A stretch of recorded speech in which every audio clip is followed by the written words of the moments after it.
Adam's cat, dude. Yeah, we'd like to welcome special guest Adam Mulholland's cat to the show.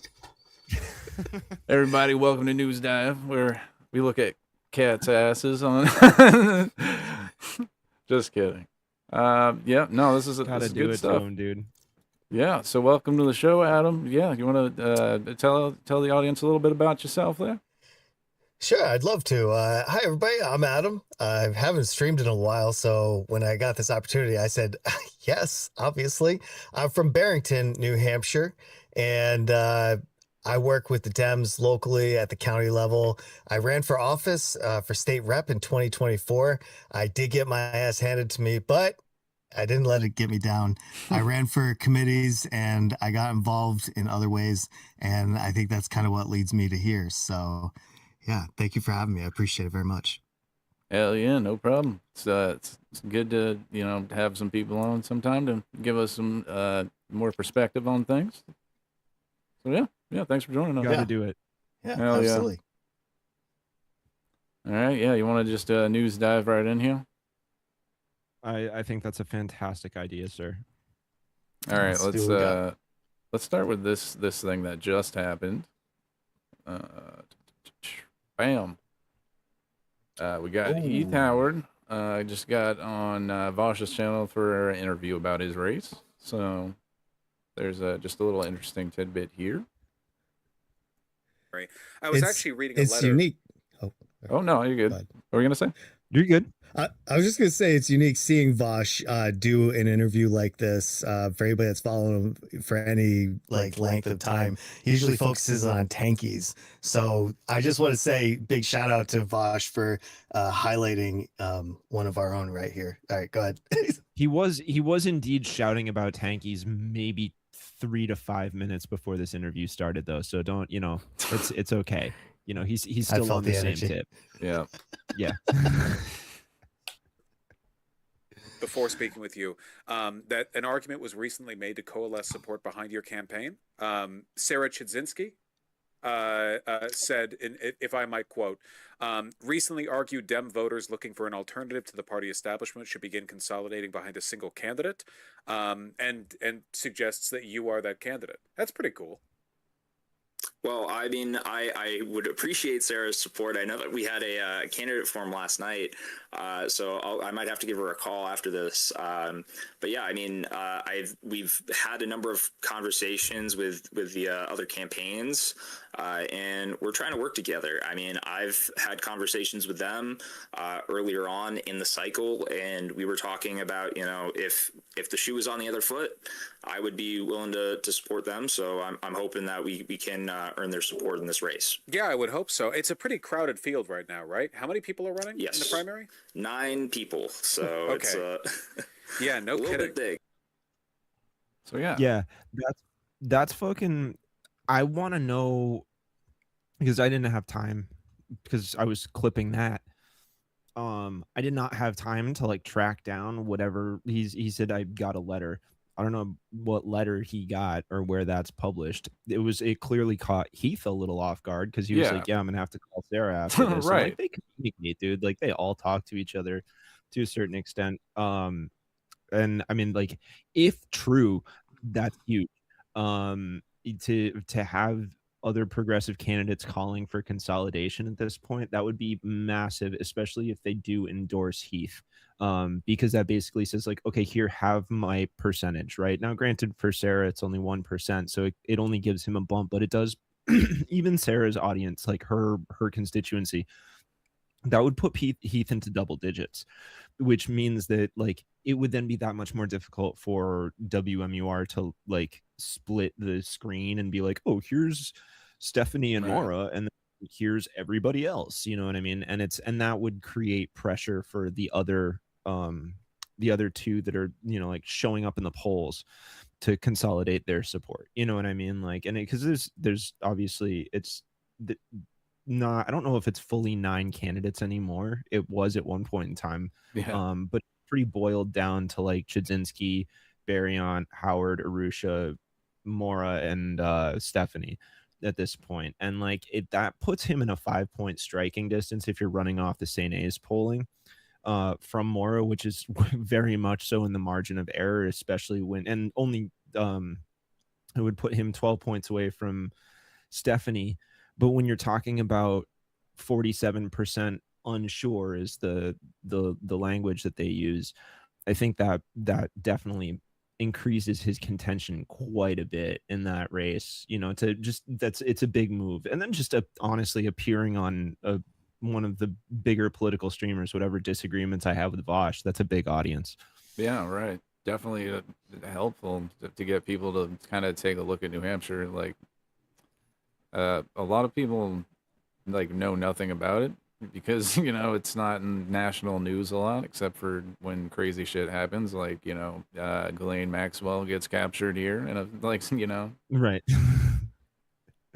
So Yeah, I want to address the coalescing issue. I don't think that the other progressive candidates, I don't think they have the resolve to coalesce behind Heath. I just think that there's not I don't want to call it like ego or anything like that, but I think they still want to like push as hard as they can. They committed to this journey. We saw it with Carly, for example.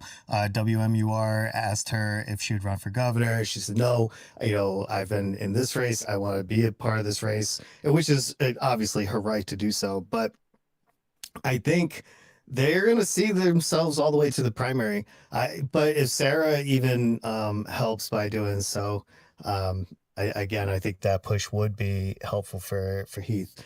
Heath has a very unique situation because because of his 2 runs in the House, because of he's always present. He's there at every event. He's there always, every protest, every opportunity he's there. He's known, and he's known on the ground, Right. which is different. And the other candidates really, I don't think it's the same, Yeah. I mean, Yeah, there's a lot of politicking that goes on there. And I mean, the other thing too that it's just like, look, if you were to look at sort of like Arusha supporters and their general candor, they'll talk about how it's like, oh, he's really selfish and he's, doing this because of his own personal interests or whatever. But it's like, does a candidate that say that or that would do that then turn around and say on one of the biggest political streams on the internet, oh, if the shoe was on the other foot, I would drop out and endorse? It's just like that doesn't track. Now, like, I could maybe see somebody trying to make an argument like, oh, well, that's performative. Yeah, I guess so, sure. But what's the utility of saying something like that? You know what I mean? Like, right. you're not going to be peeling any voters away from Heath's support when you say that. If anything, they're just going to get further entrenched. And then it just makes your camp look a little sleazy. You know what I mean? If you're the one saying that, if you're trying to like do mudslinging at this point in time, it's like, give me a break. Yeah. I mean, I guess at this point it's just like talk between people because like you were saying, he does appear pretty surprised when he says that. So I guess I mean, I'll believe it when I see it. 7 weeks. Yeah, we still have 7 weeks before our primary as well. And, it's those final few weeks that are really going to come down and change people's minds. Like I can even see just over the corner of my eye, like there's a little peak because of this Vosh on Heath's video over here. I'm seeing it on one of my things. So people are looking, people are interested. They're just not just interested enough yet. August 1st, I think we'll see that pick up. Yeah. You want to check out another little definitely. piece as well? This is where I'm pretty sure this is the spot. Yep. 1 sec. National politics. It's a relatively quiet state. Like it's small, but it's not one of the aggressive chud states like Oklahoma, where you every once in a while you hear that they've legalized whale torture or whatever. I don't know. I mean, we're an interesting state. We have a full Democratic delegation in Washington. However, they are the most Trump-aligned Democrats in DC. I mean, Senator Shaheen is the second most Trump-aligned Democratic senator, only behind John Fetterman. And at the state level, we have a full Republican trifecta. I mean, You can see his face is just like, yeah, Democrats. it shocks people, and Hassan is number 3. They're right underneath Fetterman. It's like, and this is like generally my sort of critique of the sort of national like left-wing media sphere, alt media sphere, is that it's like a lot of people will only look at like the most top level things. Like they'll only look at like the number 1 slot, and they don't track down at all. And I think that there's probably, look, and I'm not just saying this about New Hampshire, I think there's a lot of influence from other states, like not big electoral college contribution states. Like people are going to spend a lot of time talking about Wisconsin, they're going to spend a lot of time talking about Michigan, they're going to, like Pennsylvania, places that make large contributions to the electoral college, right? Because that's sort of what the primer is for a lot of voters. Most people, they vote in 4-year cycles. You know what I mean? You really have to be super engaged to be showing up to like every single voting session in your town, right? Like, I don't know about you guys, but in my town, we're lucky if we get 30% of the population to turn out to vote for local, like just, not even just elections, just regular like policy. You know what I mean? Like there's, when they vote on local law changes or stuff that, the select board is putting forward, motions, things like that, you're never getting the turnout that you need. And then on off year elections like this, it's maybe a little bit better. You know what I mean? Because there's slightly more politically engaged people that are like, oh yeah, there's something going on, I should probably lock in. But even then, it's still like you don't see the turnout until that unless it's like that 4-year interval, because everybody's like, oh, we're gonna vote for the king now, and then fucking they just dip out. Yep, sounds about right. Let me are in a 40-seat minority in the state house. Where I am, we've got a super majority for the Republicans in the state Senate.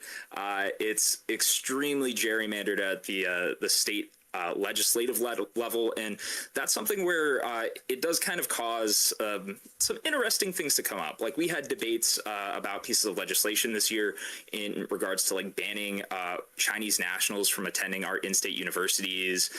We had another piece of legislation to eliminate our refugee resettlement program. We've had massive cuts to our state universities and school system. And, that's a huge problem because we've been dealing with school funding issues for 30 years where the state legislature has refused to actually listen to our state Supreme Court, which has stated that we need to fund at least 50% of our public schools. And we're not doing that. Maybe if we're lucky, your community would get 20%. Okay, interesting. All right, maybe a little bit more chud coded than I expected. I understand. You have kind of like not to get you in trouble with the proud, New Hampshireites that would represent your constituency, but you have kind of like a Mario Wario thing going on with Vermont, right? Like Vermont's the heroic flipped version of your state, and you guys are like the evil. Now, I'm not asking you to get in trouble with your state patriots or anything, but that would be an accurate like outsiders dynamic, like caricature, right? Yeah, I mean, we do have the He's like, I'm not the saying twin that. states. I would say that we are the better of the two states. I mean, our politics, it can definitely be fixed, but in terms of the fact that imagine that, like that the political ads, like Heath Howard says that quote, New Hampshire is the Wario to the Mario to Vermont. Like, what? What a bait. I thought he was going somewhere else with that. Like, no, it's funny though, because like when there have been a number of situations where I've seen like I've seen our candidates show up on like other outlets or streamers or whatever, right? And a lot of the times the streamers will try to sort of like bait them into saying something that's very like for lack of a better word, radical, right? You know what I mean? yeah. And it's like there's a serious lack of awareness of what the actual political climate of New Hampshire is, where you have like a lot of these like independently minded split ticket voters that will get turned off by like very hyperbolic language like that. Right. And so I remember there was an instance of I think like Heath and Karishma both were doing this panel for Progressive Victory, and they had like a number of different streamers or whatever, and they were like we want you to say the nastiest thing about like the like who's the Republican you hate the most and why, you know what I mean? And like they just went through it, and I remember when it got to Heath's turn, he was like very measured, right?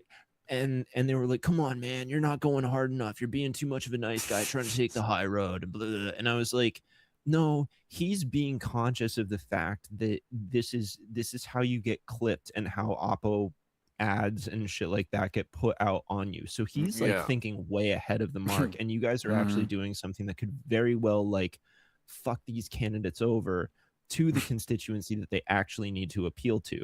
Right. And then, and it's like I'm watching that stream and I'm like watching the comments fly by.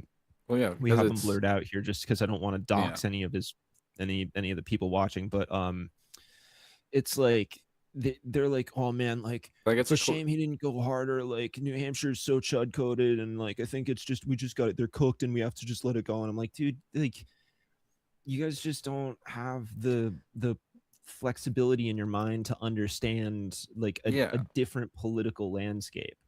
Like you have to be able to reach all the voters, and just like for the whoever's like having them on, like it's a quick funny joke thing to like get a laugh for themselves, but like that could actually affect their campaigns. So they're like I'd like to just add to that a little bit, because I ran, like I said earlier, I ran for state house with Heath. Like literally, I knocked on like 500 doors with Heath. Like, so if you're in my town, we look like Mormons ready to give you some policy. I would walk onto that porch, this one guy in particular, and he comes out and he looked at me and he said, you're a Democrat socialist. This is Inky, by the way. And Nice. and I said, oh, well, sir, can I just get a minute, of your time? And he said, no, I'm not going to talk to you. And so Heath stepped up. This guy was ultra MAGA. Heath could have just said, we're out of here and just left it, but he didn't want to. He wanted, and he wasn't looking for anything crazy. He just wanted the guy's time and try to like even it out a little bit. Even if he wouldn't talk to me, maybe that he would talk to Heath. And Heath ended up having a 15-minute conversation while I just stood there. I just stood there and I just listened. And Heath has always been able to work a room, so it's not really surprising. Like he's always been fairly measured, and like honestly, I admire that about him. And he's not the only one, so I don't want anybody thinking like I'm just like really biased with Heath. I just happen to know him the most because, like I said, we ran together, we're in the same district, and everything else. But I think there's plenty of them that also are. So, but yeah, for sure. Yeah, absolutely. And we got a chatter. Royal is saying that Heath is the only one who's actually been elected and spent time in the state house. And that's true. Yep. That's a true statement. And so that's people like, because I definitely am getting like heat for being a supporter of Heath Howard. And people will think like, oh, well, he's, sicking his supporters against the opponents or whatever. I'm like, look, dude, my analysis of that entire situation occurs because I have for over 30 years watched the New Hampshire State House take people that went in very, very well intentioned and chew them up and spit them out as like incredibly institutionalized politicians that are very, very like just cut off from people, you know what I mean? And they sort of get this weird sense of power that they didn't really earn because they get paid fucking $100 a year or whatever. But they all of a sudden have this sort of like holier than thou, like, well, you don't understand what it's like to be there and you don't know. And it's like, I've seen this for decades and I understand. Right. Heath has been there for multiple terms. and he has not been chewed up by that machine. Right. So Yeah. like, the classic example is like the Mr. Smith goes to Washington, he gets there and he gets just like, it literally drives him insane. And like, I look at what Heath does and his record and what he pushes for, and that he hasn't fallen victim to those systems of sort of like consolidation and trying to just sort of like wear you down and break you apart to jam you inside this box of like, you're going to vote with the coalition, you're going to do all this stuff, and right, like, and I I would imagine that a significant portion of the reason why there's like frustration with Heath on the other side of things is because he's just choosing to not fall in line with certain aspects of that sort of like multi-generational ideology that's sort of handed down from representative to representative as people come and go, right? So you're talking about a way of looking at New Hampshire politics that's sort of like beyond the scope of the individual representatives there at the time, right? It's like the same logic would apply to like, you have this corporation, right? And you can swap out the CEO and replace it with another CEO, and then you can do that 3 or 4 times, but like the corporation itself always just keeps moving in this weird self-sustaining way. You can swap out board members, you can, like, it's because the point is more so that it just has to sustain itself. And so I think I think about sort of like the New Hampshire political body as being very similar in that way. And when you run into a candidate that has that experience from being there and hasn't caved to it, that's like a huge green flag for me. You know what I mean? Like that is like a real good signal that this person doesn't really crack under the pressure. You know what I mean? Like Mr. Smith didn't need to go to Washington. He just needed to go to Concord. You know what I mean? Like that Exactly. that would have broken him alone. So that's my sort of like meta analysis of the whole situation. Yeah, no, that's definitely a huge plus for him because, you got the huge majority of people here want to see people run and hold office for things before they get elected to higher offices. So that's just right. Nothing but like, a win in this situation. Do we want to check out a little bit more of this, or do you want to move on? Yeah. No, we can watch a little more. I'm interested. Yeah. All right, let's go. We have a seacoast, 13 miles isn't that much of, ocean frontage, but it's still more than Vermont. So, just have to throw that out there. Gotcha. Okay. Well, I appreciate that, and I appreciate the correction. And it's good to be able to champion your constituency like that, even when faced with the superior Vermont right next door. It's like I say with lefties sometimes, right? There's kind of a performative anti-Americanism here, which to me, it's all smoke and mirrors. Like a lot of these people live in America, they want their communities to be better, but there's this like performative disavowal, and it's like you're not getting that. You're not getting any of these positive changes fronting the way that you are, right? You can't come out the debate, both guns. What the fuck did he just say? It's performative? Something the anti-Americanism is performative? It's performative to be frustrated with the actions of your country who have perpetuated global conflict for generations, for decades, that have destabilized countries throughout the world for no reason other than we wanted their resources. That's performative. Well, I think he means performative as in they're wearing the flag, they're doing drive-bys and helicopters over Kid Rock. They're pretending they're patriots, and it's all performative. I hope he didn't mean it the way they maybe. No, he's talking about leftists. Yeah, he's talking about leftists being performative in their hatred of the United States. Yeah. Oh, it's like, yeah, I apologize. I didn't hear that one word. I guess that is no. It's a really bizarre take that like is very. This is so. It's like I'm grateful that Heath went on Vosh, right? Because as far as I'm concerned, it's like, dude, you need, like, we're at a point where he needs to be able to increase his small dollar donations. With organizations like Act Blue, it's very much so possible to receive that kind of money from out of state that can help sustain his campaign as he's sort of facing serious challenges, right? The fact that he's at 9% when he's like, he's got like a sixth the money invested as somebody like Arrugia, like that's fucking impressive all on its own. But like for these for you know, for this instance where you're sitting with somebody like this, it's like you got to remember that Vosh is a fucking idiot. Like he doesn't he doesn't really ascribe to historical context, right? He's like he doesn't consider sort of the iterative process of building upon the actions of history as they proceed forth.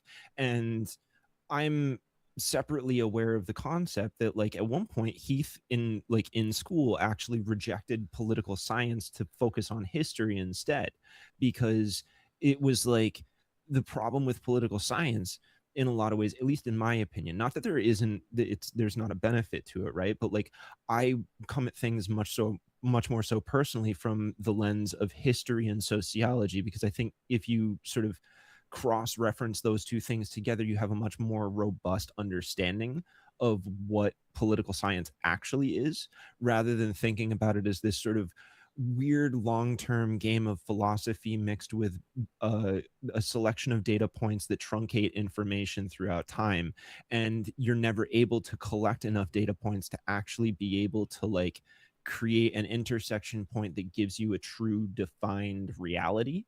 And I think that that's the benefit of Heath, right? Is that he approaches things from that angle.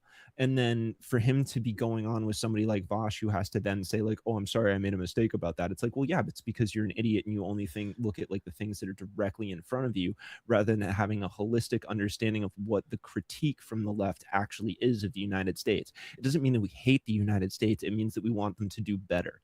Right. And that's a fundamental misunderstanding that people have when they encounter critique, right? If you're more of this sort of like American exceptionalists, like center left persuasion, right, then you those things feel like an affront to you, because what's most familiar to you is sort of like the culture war politics.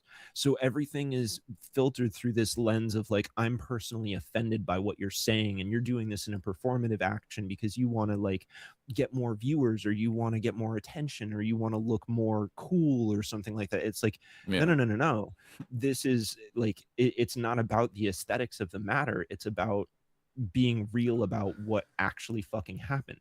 And I'm sorry if you can't understand that, like, I'm not doing this to flex or like idea mog you. You know what I mean? Like, it's like I'm doing this because it's the right fucking thing to do. So at any rate, I just like I'm sorry. I'm wondering, like, what's a good example of like the left, pretending, I guess, from his point of view. He hasn't given an example yet, I don't think, but I'm curious to like who that's for. Is it for like the the Democratic Party at large? Is it a very small segment, or is it all of us? Maybe it's all of us. I don't know. I mean, like, it's just a weird, like I genuinely ask myself who the audience for this is. You know what I mean? Like, it's something that I really like contemplate heavily, because I don't understand, right? Like, it's like, well, clearly you're not talking to like the ultras that are like Marxist Leninists. You know what I mean? When you do that, you're not talking to the Maoist third worldists. You're not talking to DSA when you say that. You know what I mean? Like, there's some pretty wild takes on the anti-interventionism of the United States that come out of certain caucuses of the DSA that I don't agree with. You know what I mean? Like, now, the nice thing about DSA, as we've covered previously from literally the co-chair of the Southern New Hampshire DSA, is that they view themselves as a big tent, and there's disagreements that occur within DSA, and everything gets managed in a democratic fashion because they're a democratic organization, so on and so forth. So there's a lot of disagreements that occur within DSA, and that's fine. That's like, I would expect it and hope for it, and that's totally normative for just leftists in general, because we're known to infight with each other just as much as the libertarians are. So like, totally standard form there.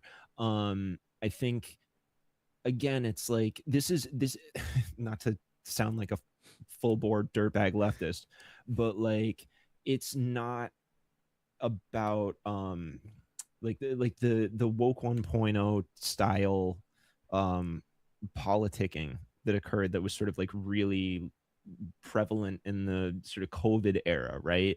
Where everything was wrapped in this sort of like social context, right? The identity stuff.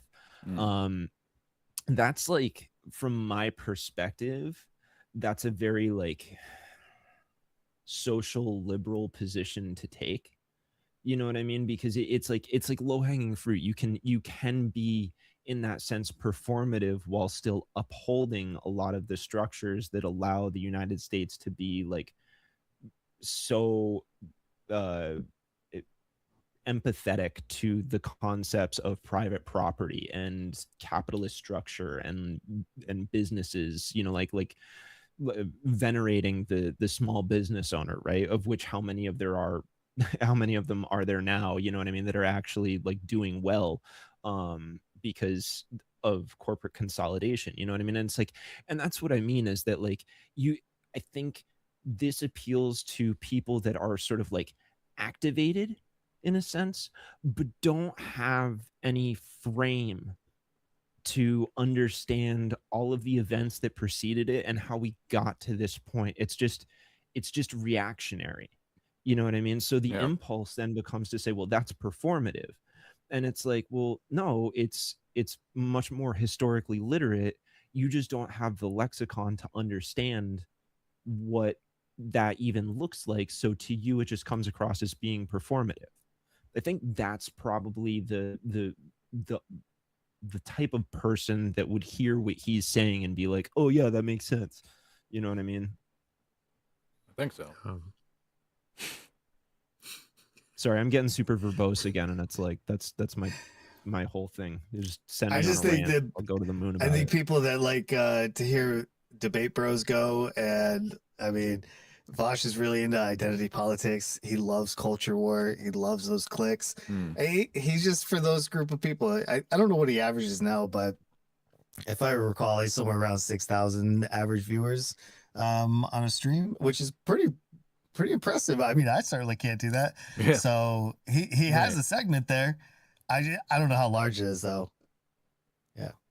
No, I mean, you're dead on. And I mean, like, I think that's like that's the thing that sort of like, it's like, this is why I thought it was a good idea for us to put this on and talk about this, because I think it's an interesting moment for us to maybe like just tertiarily whatever the version of that word is, the tense of that word that I'm trying to use, do this sort of tertiary coverage of what it means for like the streaming culture stuff that exists within the sort of algorithmically motivated content sphere of social media. I have a thought about this. I mean, from that perspective, I hadn't considered it until you had mentioned it, but this is something the other candidates don't really have. Like, all the candidates have WMUR, and all the candidates have Foster's, all the candidates have the protests, the fun days, like whatever. Find it in New Hampshire, but not all the candidates have this kind of reach. This reach is different. So I am part of this audience, not necessarily Vosh, but this content sphere. Yeah. I haven't had cable TV since 2008. My primary source of video entertainment is Twitch and YouTube. And so I watch a lot of this kind of stuff, but I don't consume any WMUR. I mean, I do for like research purposes, but on a regular basis, I do not. Yeah. And so that's kind of interesting in that context, because I don't know if like Barriant camp or the Urusha camp or even Morris Sullivan will have this kind of interaction with this content sphere, if you will, and that's very unique. So yeah. No, it is. It's I mean, like, I personally have really hoped that, it's like, we do what we can here to sort of like elevate, right? But we're also doing it within the confines of the state of New Hampshire, and sort of to be able to tap into this sort of like broader national movement of sort of democratic socialism, whatever, however you want to brand it, just like this sort of this new embodiment of the left, right? That's actually trying to sort of fight back against a liberal tradition. I think it's necessary, right? Because when you're talking about trying to actually fight back against something like corporate money in politics as embodied by PACs and super PACs and so on and so forth, right? You need to be able to find a way to like organize en masse, right? And states themselves have this way of atomizing the population of the United States, right? Because everybody's sort of stuck in their own little enclave that has its own laws that are very distinct. They have their legislatures operate in a very different way. Sometimes the governments are set up completely differently, right? So everybody, there's so many differences, right? And because of that, it really strengthens the argument for like a liberal property rights free market type of thing, because it's like anybody can kind of wrap their heads around that, because it's the antithesis of community, right? It's not, it requires going out and being individualistic, doing things on your own. And in order to have a successful socialist movement, that requires a broad coming together and a creation of community on mutually shared grounds. And so from my perspective, having things like streamers where you have somebody like Vosh, or you have somebody like Majority Report, or you have somebody like Hassan Piker, or like I can keep going here. Mike from PA is a good example. Like things like this help to create like points of commonality for people across state lines, where they're able to sort of have a discussion like, hey, what's it like in your area? What's going on? Let me like, I realize now that in order to gain majority in the US Congress down in DC, I'm going to have to support candidates that exist outside of my state lines, because the money that comes in opposition to our movement is so strong, right? And we don't necessarily have the mutual aid network set up yet to be able to just mobilize voters without spending money. That's something that we're working on. That's definitely something that like New Hampshire, the NHCWO, the Congress Workers Organization, like they do great work with this. There's a bunch of organizations throughout the state that do this, like the New Hampshire Mutual Aid Relief Fund. Like these types of things are very, very good for building these networks where like you're creating personal relationships with people and communities by providing things that are needed, right? Just like you're getting diapers to people, you're getting food to unhoused folks, right? That's a good way to connect with people and sort of like help them understand who's helping them and who's not. And then when those people then turn to go vote, they already have sort of this like conduit to this movement broadly. And you didn't spend any dollars to do that. You were working purely with like volunteering and donations and so on and so forth, right? It's not like donating time, donating like $5 or $10 when you can, shit like that. And I think that we're building that alternate path. We're building that parallel network right now. But as in the meantime, we do need to leverage sort of like large megaphones like these content creators to be able to push the message out to people so that they can even be aware of it. Like just the utter stun that Vosh has when he realizes that like New Hampshire is so heavily contributive to the right-wing tilt of the Democrats. It's like, that's a perfect fucking example right there. And that's why like I think doing programs like ours where we're heavily focused on the state level, for anybody that's not in New Hampshire that comes in and sees what we're doing, my main recommendation to you is like, go do this in your own neighborhood. Do this in your own state. Like the media structure needs to build up as well, as we're facing like a serious die out of local newspapers, right? Just you have news deserts in this country now. And that's really bad for public, in like having an informed and educated populace that's able to understand what they're doing when they go to vote. Sorry, I know I'm like really going on a tirade here, but I think you bring up some really good points, and I want to add to this a little bit, because I work a lot with candidates, running for office and stuff like that. So there's a few things that a lot of people don't understand when they start thinking like New Hampshire. It's rural. There's not a lot of people. There's 1.4 million people in this state. That's not a lot. We are a very wooded and isolated state, especially in the winter. So it is very hard to go out and knock on a door and connect with somebody. If you start looking at content today and how it's consumed, most people are watching content in their living room on TV. They're going to sleep with a podcast. They're going to sleep with something that they might have an interest, and they'll put them to bed. And I think that's really important for New Hampshire. If you're a candidate, if you're somebody that maybe wants to be elevated, these content creators are so important because they are the way that you get your candidates on TV that you could fall asleep to, you know? Like the days of canvassing are kind of going away because most people don't want to open up their door. Most people have a Ring camera. You know, nobody's answering the phone for a phone bank. I mean, they're still important. I don't want to take that away, but here a perfect little pivot, but same thing. Just about a few months ago, Kamala Harris's campaign manager wrote an op-ed in the New York Times, and they were talking about podcasting, talking about podcasts on TV and how people consume content. How if she would have went maybe on Joe Rogan's podcast, that would have like flipped the scales. I think we could tomato, maybe not. I don't know. That's not really my point. My point is, as we move forward in a state like New Hampshire, it's going to be very important to find ways to get your voice onto somebody's TV into their living room. And that's where Vosh and these platforms like what you're doing here and other people are doing around the state, they're super important to get our message out, not only at the state level, but even out into the national. Yeah, true. Yeah, 100%. 100%. I mean, like it's this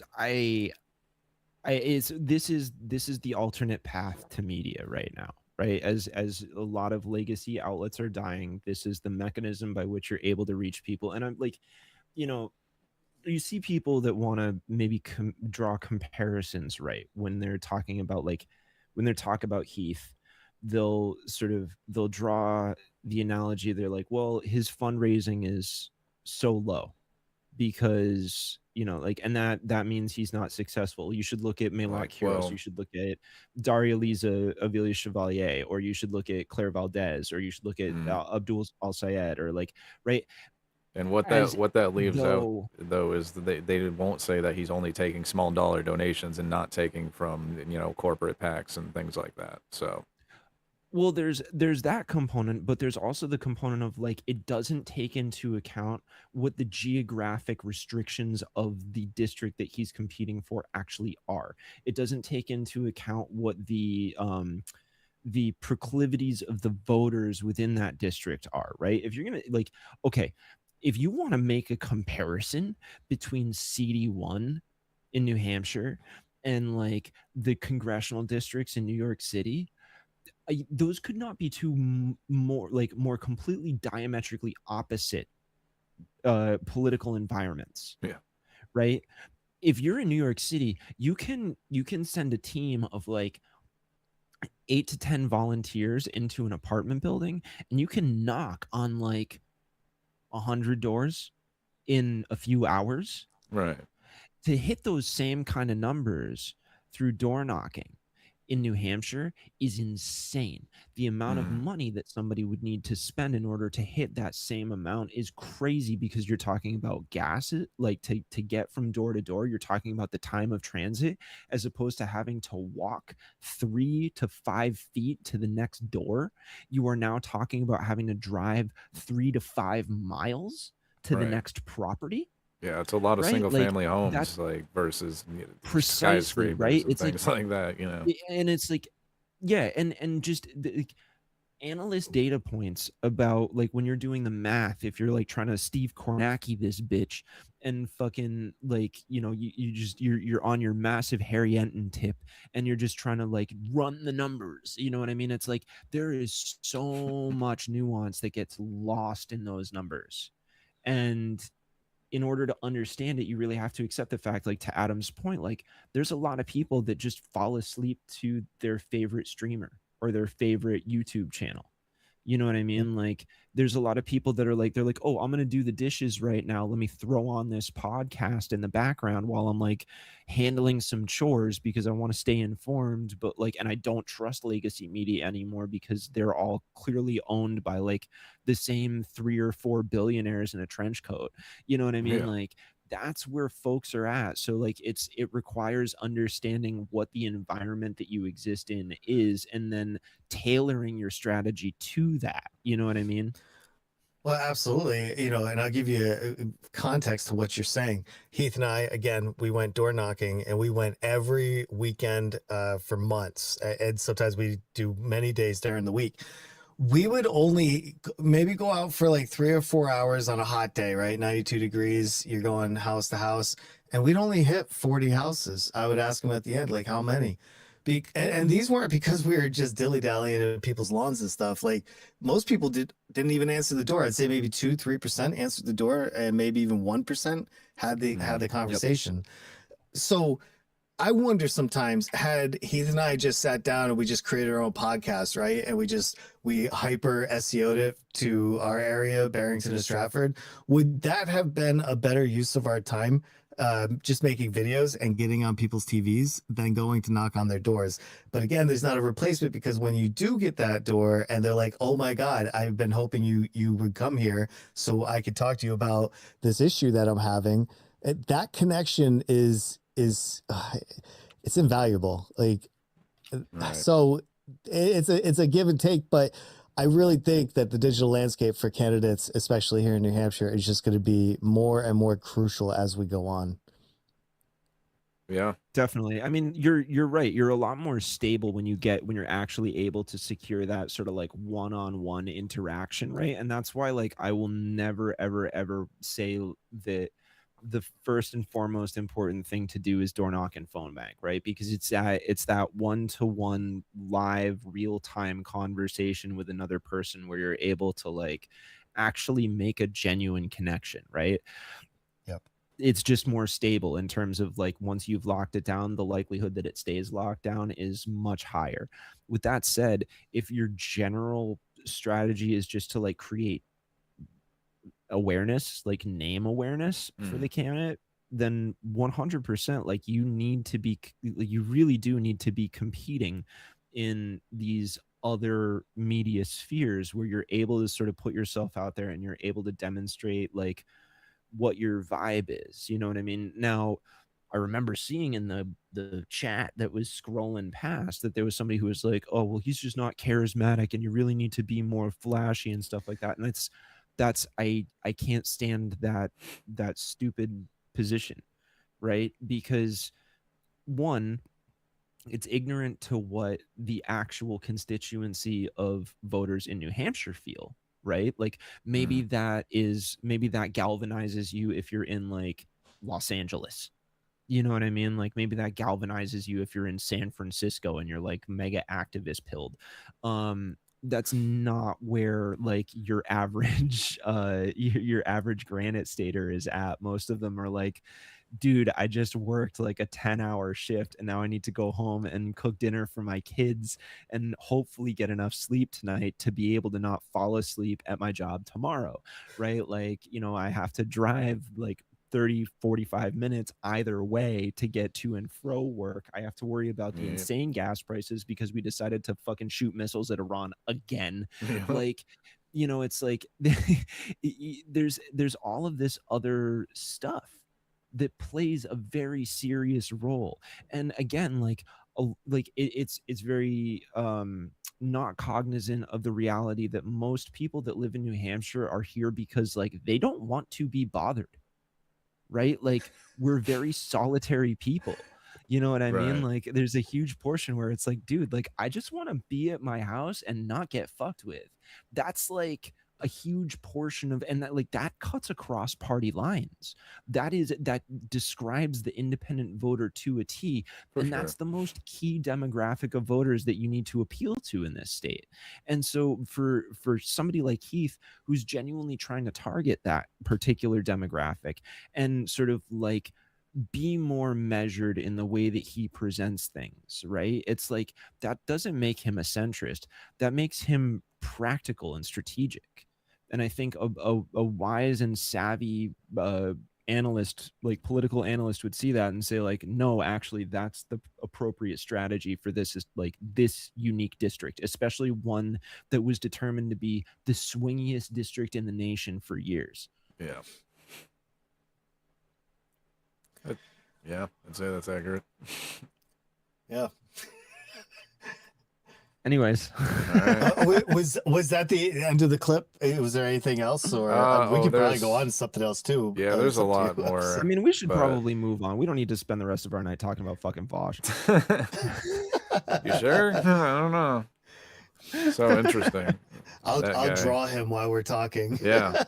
So yeah, him like one of your it's gonna French be girls. such a pain in the neck for Kyle to cut to clips. You know what I'm saying? Like the bro's already sweating trying to make it into 3 minutes, and I'm just bodying him on the edit. Shit. So yeah, it's been real good air quality out lately, as you can see. Smoke advisory issued as Canadian wildfires reduce air quality. Yep, that is accurate. All right, and yeah, that wildfire is making its way into the Granite State today. Our Ricky Podgorski, I believe this live was to tell yesterday, us about some of the but, advisories in effect. Hey guys, that hazy orange look that we saw throughout the Granite State yesterday, that has prompted a smoke advisory. Here in Conway over the horizon, we're seeing smoke in the mountain lines. Here on Main Street behind us, you're seeing that haze start to build up this morning. But weirdly enough, it looks like fine here. It looks nothing like that, like how bad it was out. basically what this all means, officials say there's a higher amount of fine particle pollution in the air. Now, this may all look hazy, but there are some real health impacts that could come about because of the air quality. Environmental services say that there could be a noticeable smell of smoke along with respiratory effects through this evening. Now, officials encourage sensitive and healthy people to limit prolonged or heavy outdoor exertion while the air quality is reduced. Some symptoms of fine particle exposure include coughing, shortness of breath, and chest pain. Now, again, the smoke is being carried throughout New England from wildfires burning in central and western Canada. Officials. Yep. Yeah, so just a reminder, folks, smoke is bad for your lungs. Not good. It does feel like people forget that sometimes, honestly. Yeah, and I've already met people out in the community that are dealing with some of the health effects of this, you know, sniffling and everything else. So try to limit your exposure for sure. Yeah. This is say that this to is the just guy insane. that has to go out and do fucking carpentry and Oof. Hopefully you got a bubble. Do you got a bubble you can live in? yeah, Stick right. your arms yeah. out. I'm like Jake Gyllenhaal, just Yeah. fucking bubble boy over here. Putting my hammer through the little hole in my plastic. Yeah, that's all you plastic got to roll. do. That's great. Totally. It's easy to go upstairs with it. Pretty bad in Yeah. Keene and Brattleboro area. Yeah, for sure. No, it was rough though.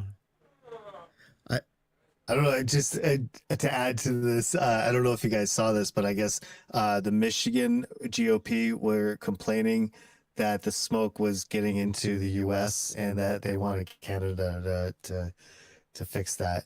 I kid you not. It was Yeah. yeah. They were like, hey, if you could just keep it over there, we need that would be a, fantastic. We need a gigantic electric fan, and Canada's gonna pay for it. That's what I'm hearing. Yeah. Like, get you. Like, it's the I thought they were biggest. joking, but they were not. They were like, seriously, just you need to like divide that and stay on your Just side. The biggest You know? box fan you've ever fucking seen. Like, just fucking 10, 12 stories high. It's gonna blow all the smoke away. But at least I want it to be it's the industrial version of the box fan that you stick in your window. yeah, exactly. Just one of those. Oh wow. But this is at least it's not this bad here. It's gotten a little scary. Yeah. Holy.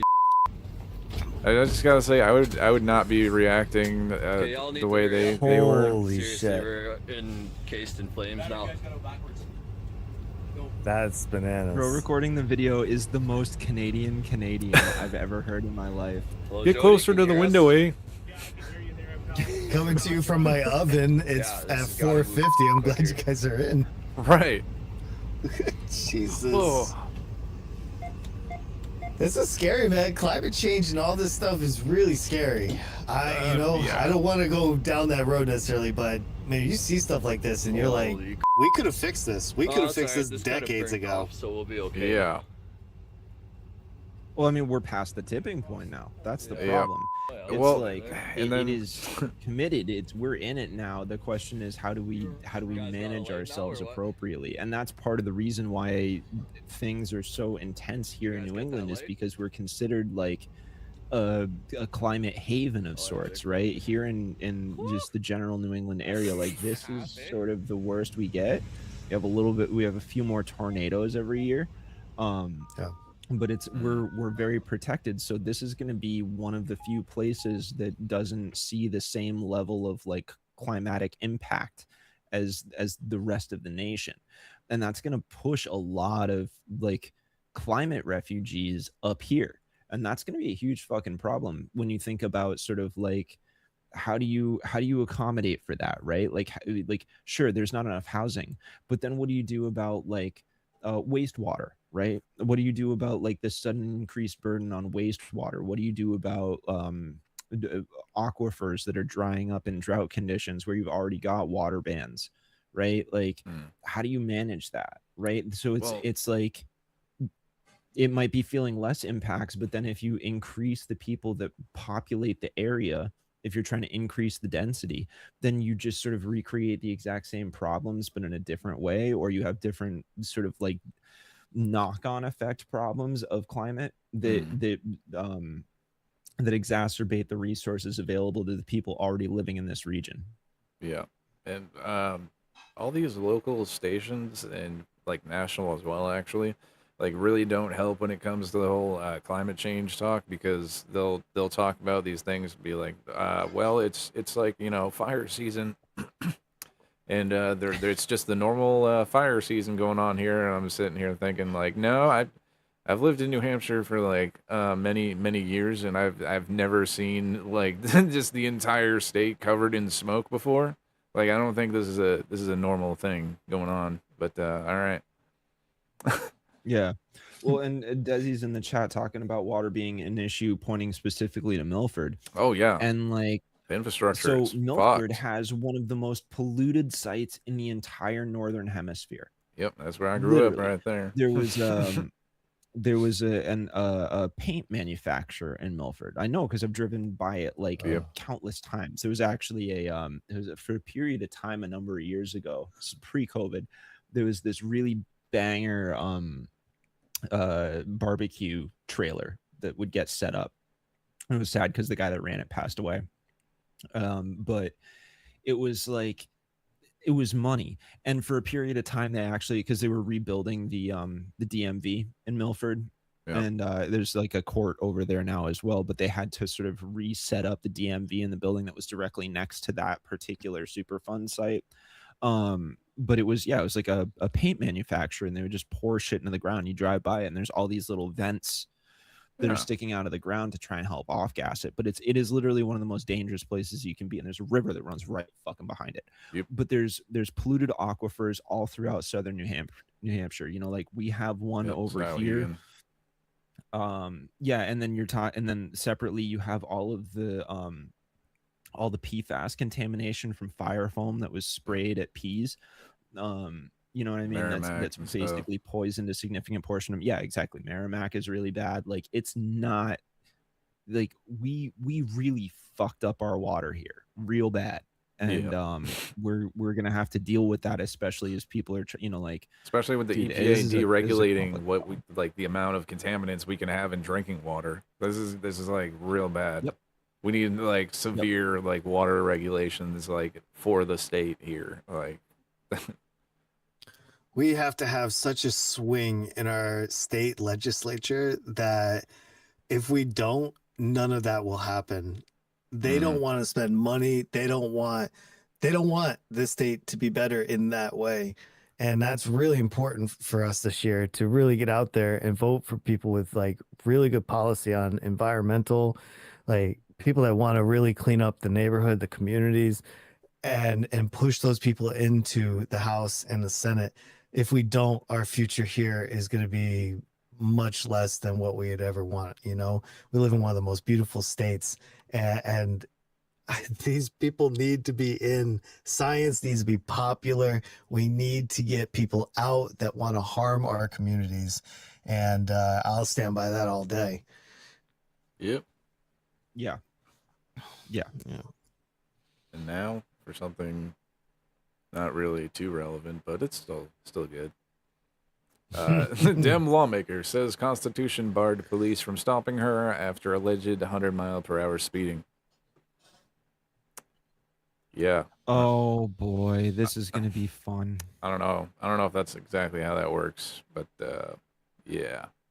Hampshire state lawmaker charged with speeding on I-93 is trying to argue that legislative privilege should get her out of this. Well, court records show that Democrat Ellen Reed claims the deputies who stopped her on I-93 had no authority to detain her or charge her. It was last year that she was pulled over for going 92 miles per hour. Back in 2024, she was clocked at more than 100 miles per hour. The New Hampshire Constitution does say that lawmakers cannot be arrested while traveling to or from the legislature. The case now heads to court next month. Reed is currently running for re-election. Listen, if I get pulled over on 93, I'm telling them that Ellen Reed sent me. What are they gonna do? I'll sue them, you know? Yeah. You're like, I have her coffee and I need to get there before the session starts. Like, you got to let me go, dude. Yeah. I'm on important state business. Yeah. And also, I'm going to post this idea here first. So if anybody steals it, we want pieces of it, right? Yeah. We come up with a game show. We get like 20 legislators, right, in, and we get them at a starting line, and we just let them race to Concord. And what are they going to do? Stop them?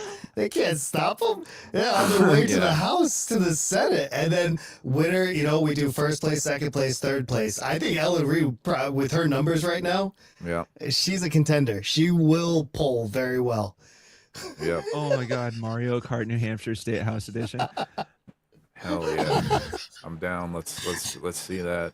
Dude, let's fucking go. Dude, did those come equipped with purple spike shells on the back of the cars? Like, what are we talking about? They could. Like, give me a break. It's ours. Get those knockouts going.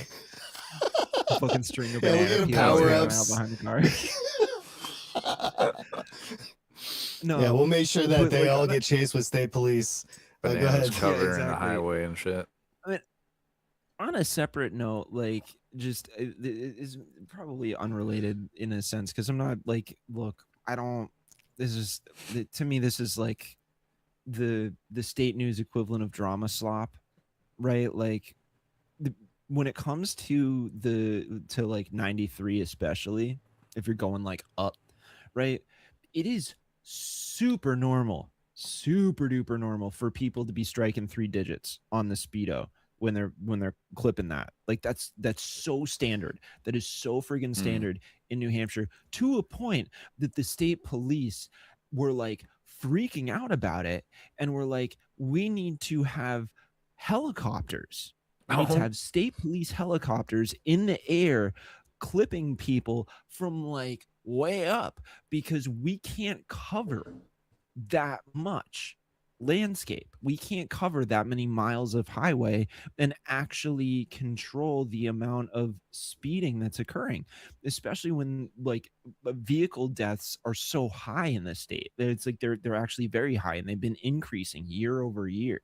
So like, it's like, that's like, to me, it's kind of like, okay, like you're making an example out of something. You're trying to turn this into a political issue to like crack at a lawmaker that was doing something that like virtually everybody in New Hampshire does anyways. And like, look, I know that there are a lot of people that like do not like Ellen Reed, right?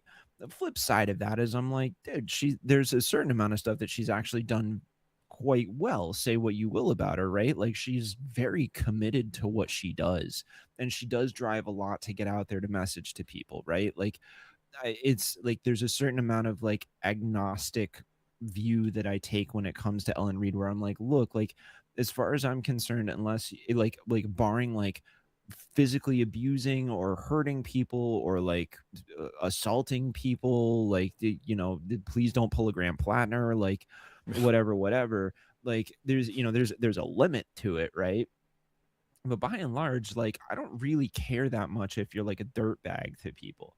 What I care about is whether or not your policy is beneficial to everybody, right? And once we can normalize people having good policy, then maybe we can start to try and do like character analysis.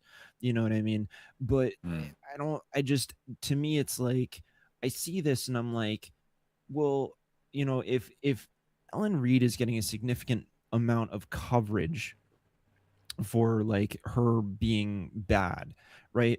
The other side of that question that I have to ask is like, well, she's done a lot of work to push back on the NHTADSV, which like is like, I don't know that there's not a there.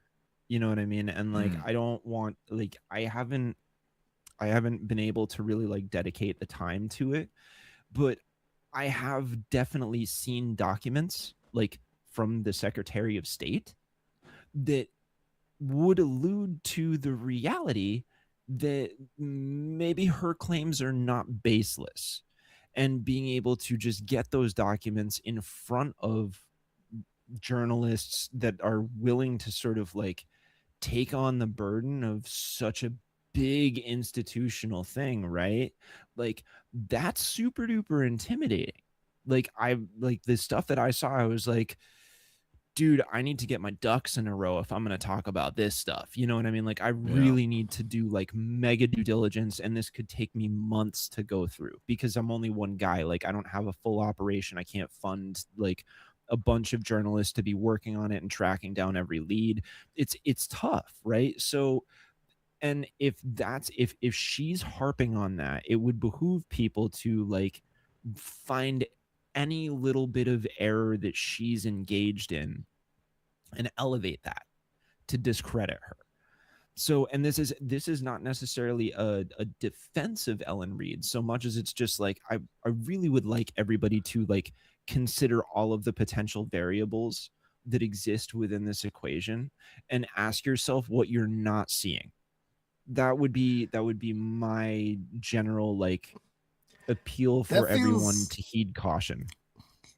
It feels slightly conspiratorial though. I mean, I can see what your point is, and maybe I don't know her policies. I don't know her politics. She's not from my area, so I don't have a lot of that knowledge. But I mean, if you're doing 107 and 92 the first time and then 107 the second time, I don't know if it matters where you're from. Like, I know she's going to lose her court case. Absolutely. She's going to pay her civil fine, and then she's going to take this on the chin. You know what I mean? Like, that's just the price you pay. I completely agree, dude. Like, a speeding ticket's a speeding ticket, right? Like, it's like, I mean, did they arrest her? Just sack up and deal with it. Yeah, I mean, but you should not be speeding with those special plates, because those plates say what seat you're in. Just, use a different car or something. I don't know. I think a lot of people would say, from the public safety point of view, we really shouldn't be out there encouraging people to be doing 90 plus miles an hour. Not just because, it's dangerous, but like, are your tires rated for that? Are, the safety of others? Not to mention, we're a state that has so many animals. You go in 70 plus miles an hour down the highway and then boom, there's a deer or a moose. You're dead.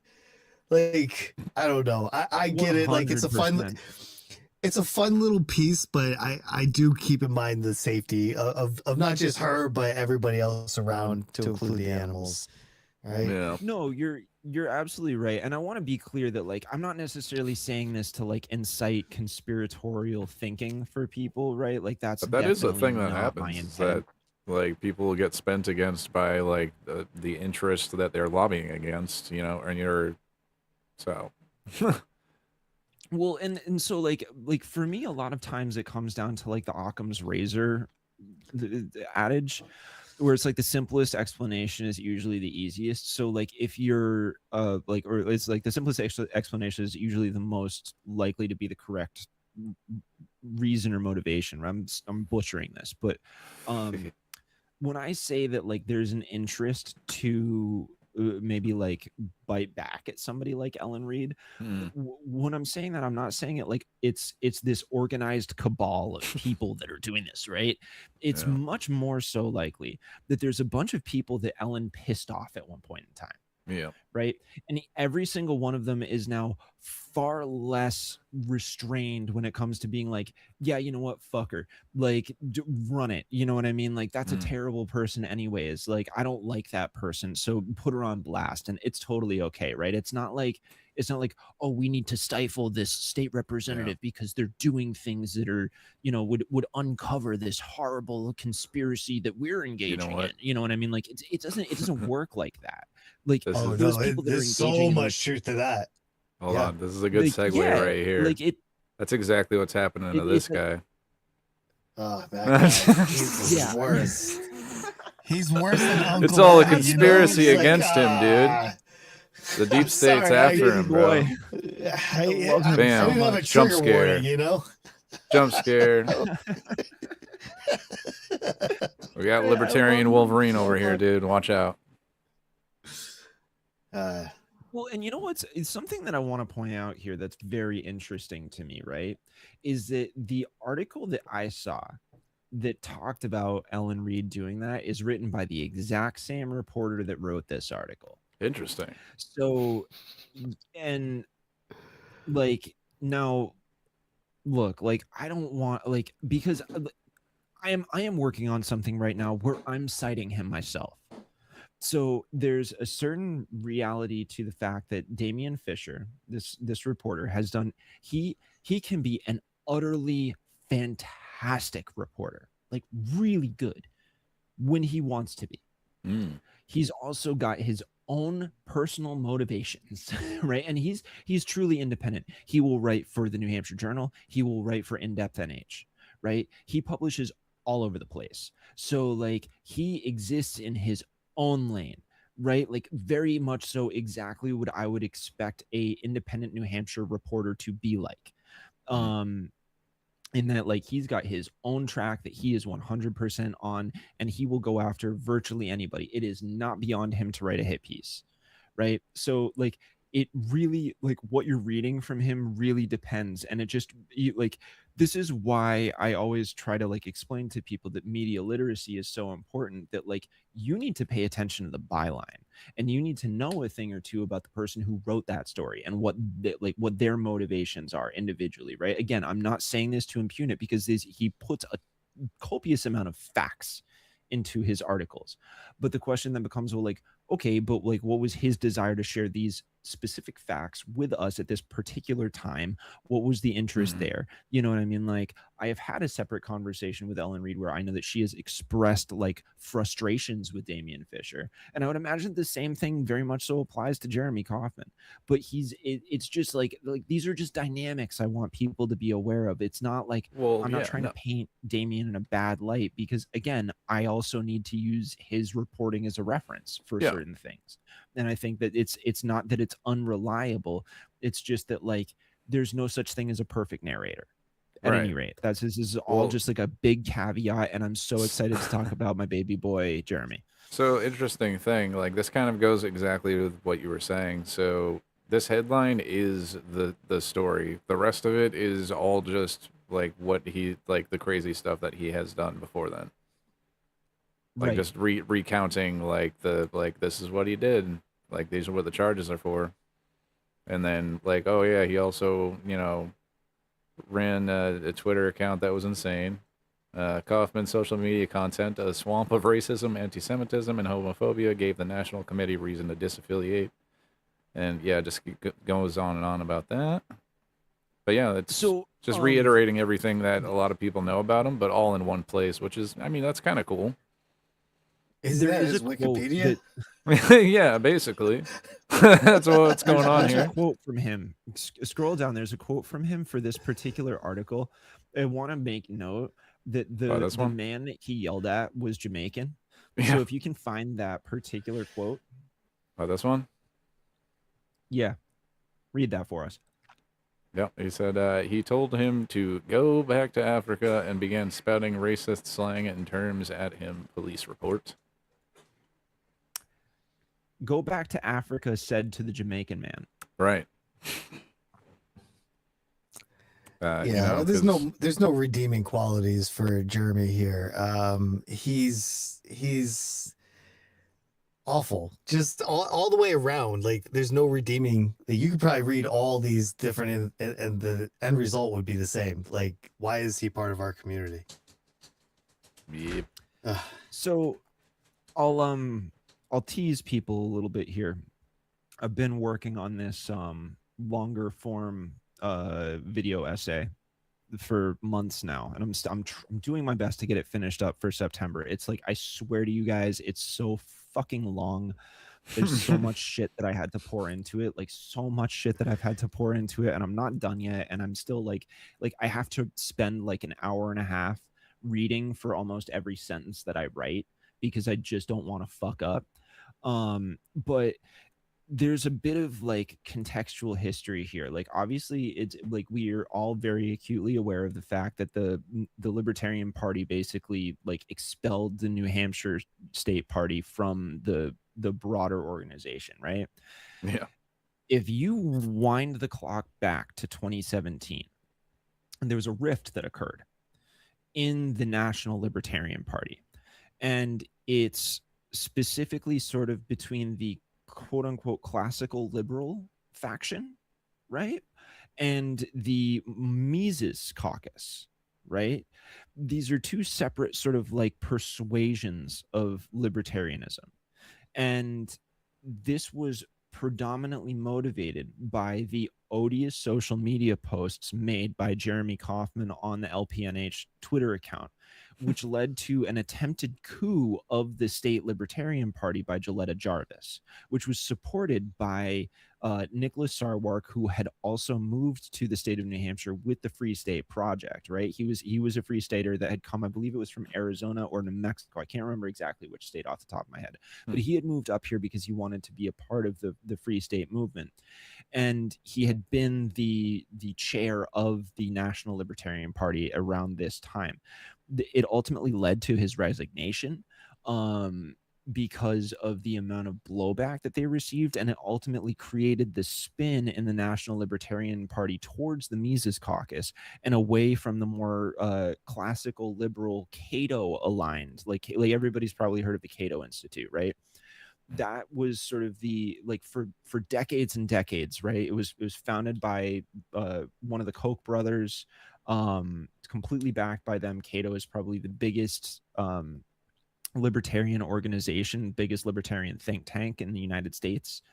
They have done everything that they can to export libertarian ideology overseas. Like in the late 80s, early 90s, they were trying to export it out to like the Soviet Union and China, and they really were trying to like push that ideology out there, right? So they represented this sort of idea of like, we want to capture the sort of like the elite of Washington, D.C., and we want to make appeals and sort of moderate our position, right? And then the Mises caucus, which was sort of born of the Mises Institute, which is a much more sort of traditionalist libertarian philosophy. Like it's a different way of looking at that particular thing that was like, no, like this is a cohesive set of ideology that if you try to moderate any of the positions, you're watering down what the actual beliefs are, and you're trying to do the whole like wolf in sheep's clothing thing, and we don't agree with that. We think you should stand on principle, yada yada yada. And that is what essentially birthed the sort of like real heavy alt-right lean to the libertarians. And that's codified in this sort of like the conflict between Jeremy Kauffman, who's sort of this like new persuasion in the Free State Project, and the guy who literally proposed the idea for this Free State Project, Jason Sorens, who is still to this day heavily affiliated with the Cato Institute. So you have these sort of two competing ideologies that exist inside the Libertarian Party, and they don't really know what to do with it. So this is just all like very interesting context, and it really comes down to the fact that Jeremy Kauffman wrote tweets in 2017 which caused a gigantic rift in the Libertarian Party, and now he's been like reaping the negative results of that as he got himself kicked out and was shouting at everybody in the room when he was doing his like panel that he's like, you're just all a bunch of losers and you're mad because I'm winning, or something like that's a paraphrase, but he basically said more or less that to them. Right. And that's why I love that for him. Dissolve the party. I hope that they Right. split. Yeah. Yeah. Split. I hope it combusts. I hope it disappears. Yeah. It's of no benefit to this beautiful state and our future. So Or anyone really. I don't know. Like what state would benefit from this? Can we name one? I don't know. I can't even think of like Jeremy certain policies. I'm Pondon, like, dude. I'll take that. Yeah. Yeah. Do we want to take a quick break and then move on to some national stuff here? What do you guys Yeah, think? sure. Let's take a can. quick break. I could get some water. Yep. Be right back in a minute. Nice.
I messed Yeah, up. The so audio I was off there actually for a sec.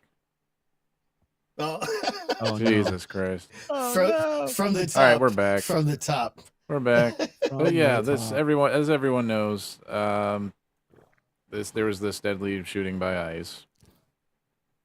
There we go. Everyone's caught up now. But also, news has come Yes. out that this guy who killed the guy was identified as a former Maine law enforcement officer.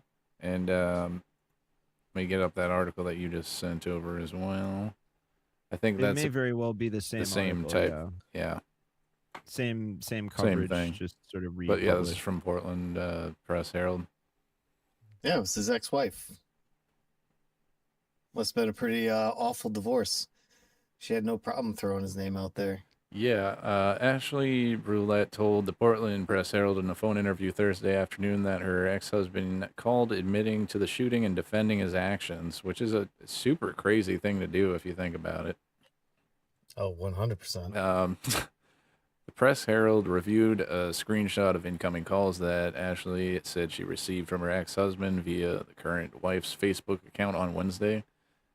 He was asking me to lie for him and to cover for his character, Ashley Roulette said. I told him that I was not going to lie for him, and then he tried to say that it was a justified shooting because the guy tried to hit him with his car. Like, it's always the same thing too. They were trying to hit me with their car. Right. They're all just murderers. That's all they are. They're murderers. That's why they joined ICE. They wanted to murder people. They wanted to hurt people.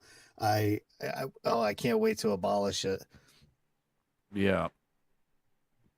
I mean, like, as far as I'm concerned, like these people all need to be thrown in prison. They need to, like, it's not just abolish ICE. It's like you need to prosecute. Yeah, 100%. Like, these people that can't be anonymous like they are right now. It's all just to avoid accountability for the fucked up shit they're doing. Yeah, this can never happen again. Never. Yeah. The wrong people got in charge, and now so many people are getting hurt, killed. It's an absolute stain on our history. And not just at the national level, but also at the state level here in New Hampshire, because, you know, we have law enforcement right here in our state that are working with detainees on behalf of ICE. You know, before some of our law enforcement were working at actual ICE detention centers. Like, New Hampshire had an issue with this, and you know, I kind of like what the people of Maine are saying, at least, though. They're saying Susan Collins is the reason why this happened, and I'm glad they're pointing the fingers because there needs to be a lot more accountability. And I know the wheels of justice are slow, but I hope that one day they will all be serving very long prison sentences. For sure. And then, like, this next part of this it makes it even worse. The ex-wife, she said that she had seen the videos of him on the scene of the shooting and told him, nowhere in there does it show that this man charged at you with a car. And then she goes on to say, in his head, it's justified. He's unusually calm about it, she said. Which just totally, you know, points to the Renee Good shooting as like, oh, look, you can get away with this. Like, it's a green light. Go ahead. We'll hide you and we'll hide your identity, and, you know, you'll be all good. You won't be able to get prosecuted by the state because we'll say it's, you know, federal jurisdiction. Get them out of the state, whatever. And we are choosing to put all your psychos. Yeah. Well, and that's the other thing. That's what they do. They don't like fire them or anything like that. They just send them to a different state. They just send them somewhere else. They're like, oh yeah, we'll just hide you somewhere else in the country and put you on a different operation. Meanwhile, fucking Marco Rubio takes out a goddamn op-ed column in the Wall Street Journal where he's like, you know what we really need to do is we need to ban the international criminal courts. It's like, oh, so you definitely understand now, Mr. Dumbo Rubio, that we got that too. You are facing serious legal repercussions for your behavior, and you're trying to now circumvent the international legal process because you guys don't want to get tried and potentially hung at the Hague. Right. Cool, nice. Like we like this is really brazen, you know. Like that list is long. We got, Yeah. and apparently the ICE officers at Maine shooting scene were wearing body cameras. They were just not turned on. Oh, cute. Yeah, That's Which is awesome. another contentious because these guys got $20 billion and part of that money was for body cameras and Right. they're purposely not turning them on. They didn't turn them on in Texas. Oh, They yeah, didn't turn them on in Maine. And yeah, they're using their phones instead. Like, you know, that the guy that shot Renee Good like held his phone up like this to like record the shooting itself. Like that was kind of insane.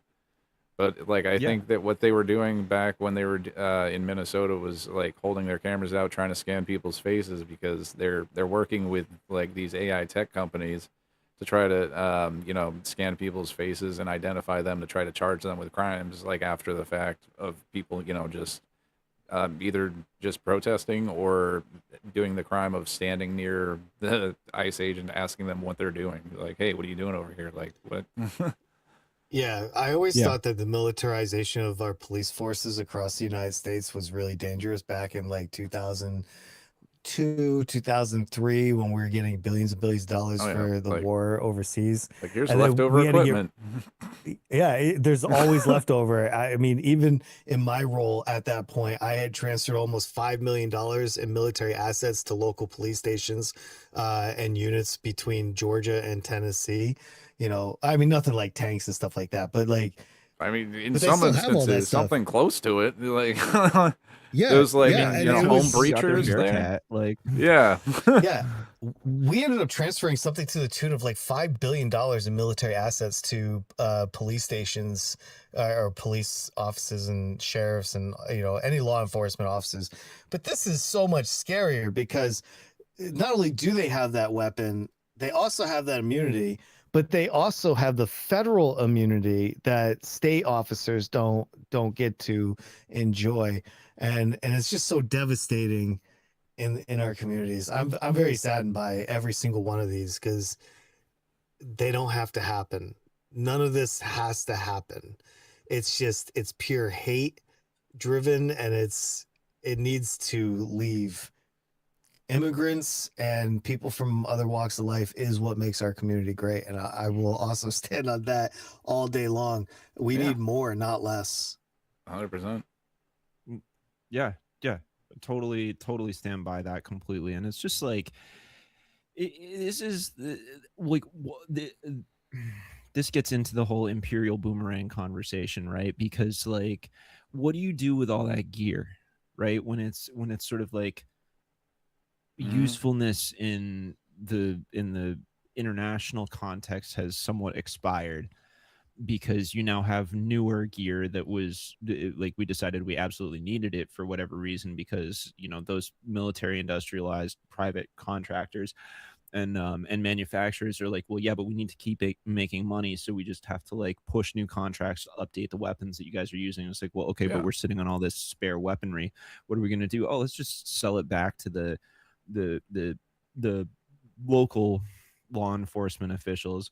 Right. And then those law enforcement officials are like, oh, well, now that we've got all this sick new gear, we got to use it, right? Like, yeah, and well, so you know, a part of that goes to the CIA like, first, obviously, to sell abroad. well, yeah, but I mean, like, yeah, Of course. well, it's yeah. This dude, don't don't forget that. Isn't there someone you forgot to don't ask? make me get like screaming about Alyssa Slotkin, right? Like, come on, like I just like, yeah, let's make a CIA agent a friggin' senator. That's a great idea. That's a so really, good. really smart move, guys. Like, what the fuck? Like, I'm sorry, I just that one. Well, you were saying though, it happens all the time. That military budget of you know, when I first joined the military, I think our budget was like more like $300 million or $1 billion a year, and then when I left, we were hitting $800 billion a year, but that's exactly what happens. You get all that spending, and you get new gear, new weapon systems, new personnel systems, new whatever, right? And then you have to start planning come June, July, what you want for your wish list next year.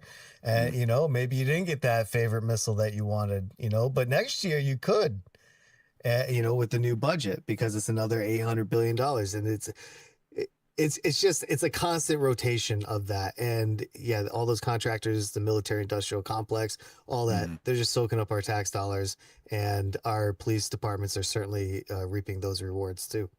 Right. Because Yeah, a and lot then of times aren't meanwhile, they the Pentagon allocated? Like, consistently fails financial audits, right? Like Yeah. so they can't even tell you what they did with the money that they were given, right? Yeah. And then and But those, that's there's, because like, there's no the price other to be paid. yeah. yeah, exactly. I just right? want to There's- point yeah, that out Right. because a There's lot no of people, accountability there. a lot of people talk about that, but there's no price to be paid. Right. Like, what's the yeah, no, consequence I of mean, failing an that's an audit? excellent point. Nothing. Yeah, precisely. It's like, oh, okay, cool. You guys failed an audit. Well, I guess we'll move on from that. Like, anyway, moving on. Yeah. Yeah. Yeah. Yeah. It's like, how are you going to put something that's supposed to be an accountability thing in and not have like a consequence for it? How does that work? Well, and then the Like, other hey, that point was to make bad. is like, meanwhile, what honestly, what has it gotten us, right? Because at the same exact time, Iran is kicking our fucking ass Yeah. with like drones that cost a fraction of what our drones cost. Well, it's because we'd rather Like, spend $1 billion on a jet that doesn't fly, you know? Are you talking about the F-35? Because like we can have a conversation about the F-35, but That's a whole nother thing. yeah. But at any rate, it's just like, you know, you create this giant military apparatus that's purely like structured around subsidizing essentially and like supporting the military industrial complex of private manufacturers, you know, companies that operate, a lot of them out of New Hampshire. You're talking about BAE, you're talking about L3 Harris, you're talking about Sig Sauer, right? You get these huge contracts, and it's like the whole point is to make money. So you get all this really big, bloated, sort of like incredibly tanky, but also slow, like military force that's not agile and requires massive spends in order to produce these incredibly technologically advanced things. And meanwhile, in Iran, they're like, hey guys, like, let's take a lawnmower engine and hook it up to a set of wings and then just slap a bomb on it and just fly it into the base. Yeah. Right. Like, and maybe this is, you know, like I'm glad that we have Adam here who's been in this scenario, right? But like from an external perspective, I'm like, the landscape of what warfare is and means has changed, because it's like what's most effective now is not this like incredibly robust, like well advanced technological thing. It's about sort of coming up with a cheap, effective, like minimalist strategy that can sort of like because there's no debate. Yeah, exactly. There's no debate, right, that the US military is much, like, just by numbers and scale and size, way outpaces Iran, right? Like that's not a question. The question then becomes, what's the best method if you're changing the name of the game from like big, hard, fast, like we're going to go in and we're going to get it done? What happens when you change that game to war of attrition? You know what I mean? And then at that point, the advantage may very well shift over to the people that decided, like, yeah, we're going to figure out a way to do this nimbly and cheaply. And just like, you know, we're, you know, it's like, oh, we're just going to buy like FPV drones off Alibaba and hook up like a trigger lock mechanism so that you can snap an AK on it and then just like send it out into the field and just like gank Russian soldiers. You know what I mean? Like, and I'm not saying that as a defense of Russia. Fuck Russia, like in this context. You know what I mean? Like, and I think that aspect of things is worth noting. But like, the what warfare looks like now has completely changed. And I don't know that the trajectory that the US put itself on is necessarily the best trajectory for longevity in terms of maintaining the hegemony of the broader military apparatus. That's just from where I sit, that's like my analysis of it. It's a multi-prong situation, and it's kind of like, we used to have a lot of Ford Rangers and those smaller pickup trucks, but now you have all those like giant pickup trucks that you can't pay less than $50,000 for. It's kind of like that in the military too. So like, I was part of procurement as well, communication systems, things that we would take and deploy. It is better to sell you a full Patriot missile system than it is to sell you a pickup truck full of drones. And a lot of this stems from a lot of our defense contract firms, Boeing and Raytheon, L3, there's several of them. A lot of them are publicly traded, right? They have shareholders. That line has to go up. So there is no incentive to shift their production line when they could sell you a $4 million ballistic missile instead of a $1,200 drone, because they have to $1,200 drones. They take a lot more effort to make, because you need to make so many more to equal that one missile. So you have that. Yeah. And then you also have the fact that our president, and in my opinion, we have a president and much of his administration that are either Russian assets or something along those lines, because it's the only way to describe the destruction from within our country, right? The fact that we turned down, Ukraine said, we'll give you our technology for our drones. And we said no, because we don't have any interest in making them ourselves, even though we should. And then the other multi-pronged thing, and this is where the Russian part really comes in, the fact that you would ignore such intelligent officers and fire them when they're telling you that going into Iran is a hellscape, and there's a reason why no other president would do it. But Netanyahu said, pretty please. Yes, he told him how big his dick was. I don't know what it was, but like this is going to not just ruin our country, but it is going to ruin the world economy as we get down to 300 million barrels of oil in our U.S. reserves, and both straits, the Hormuz and the other one, I can't remember the name off top, they're now both closed. In like 6 weeks from now, New Hampshire will probably see $6 and $7 gasoline prices.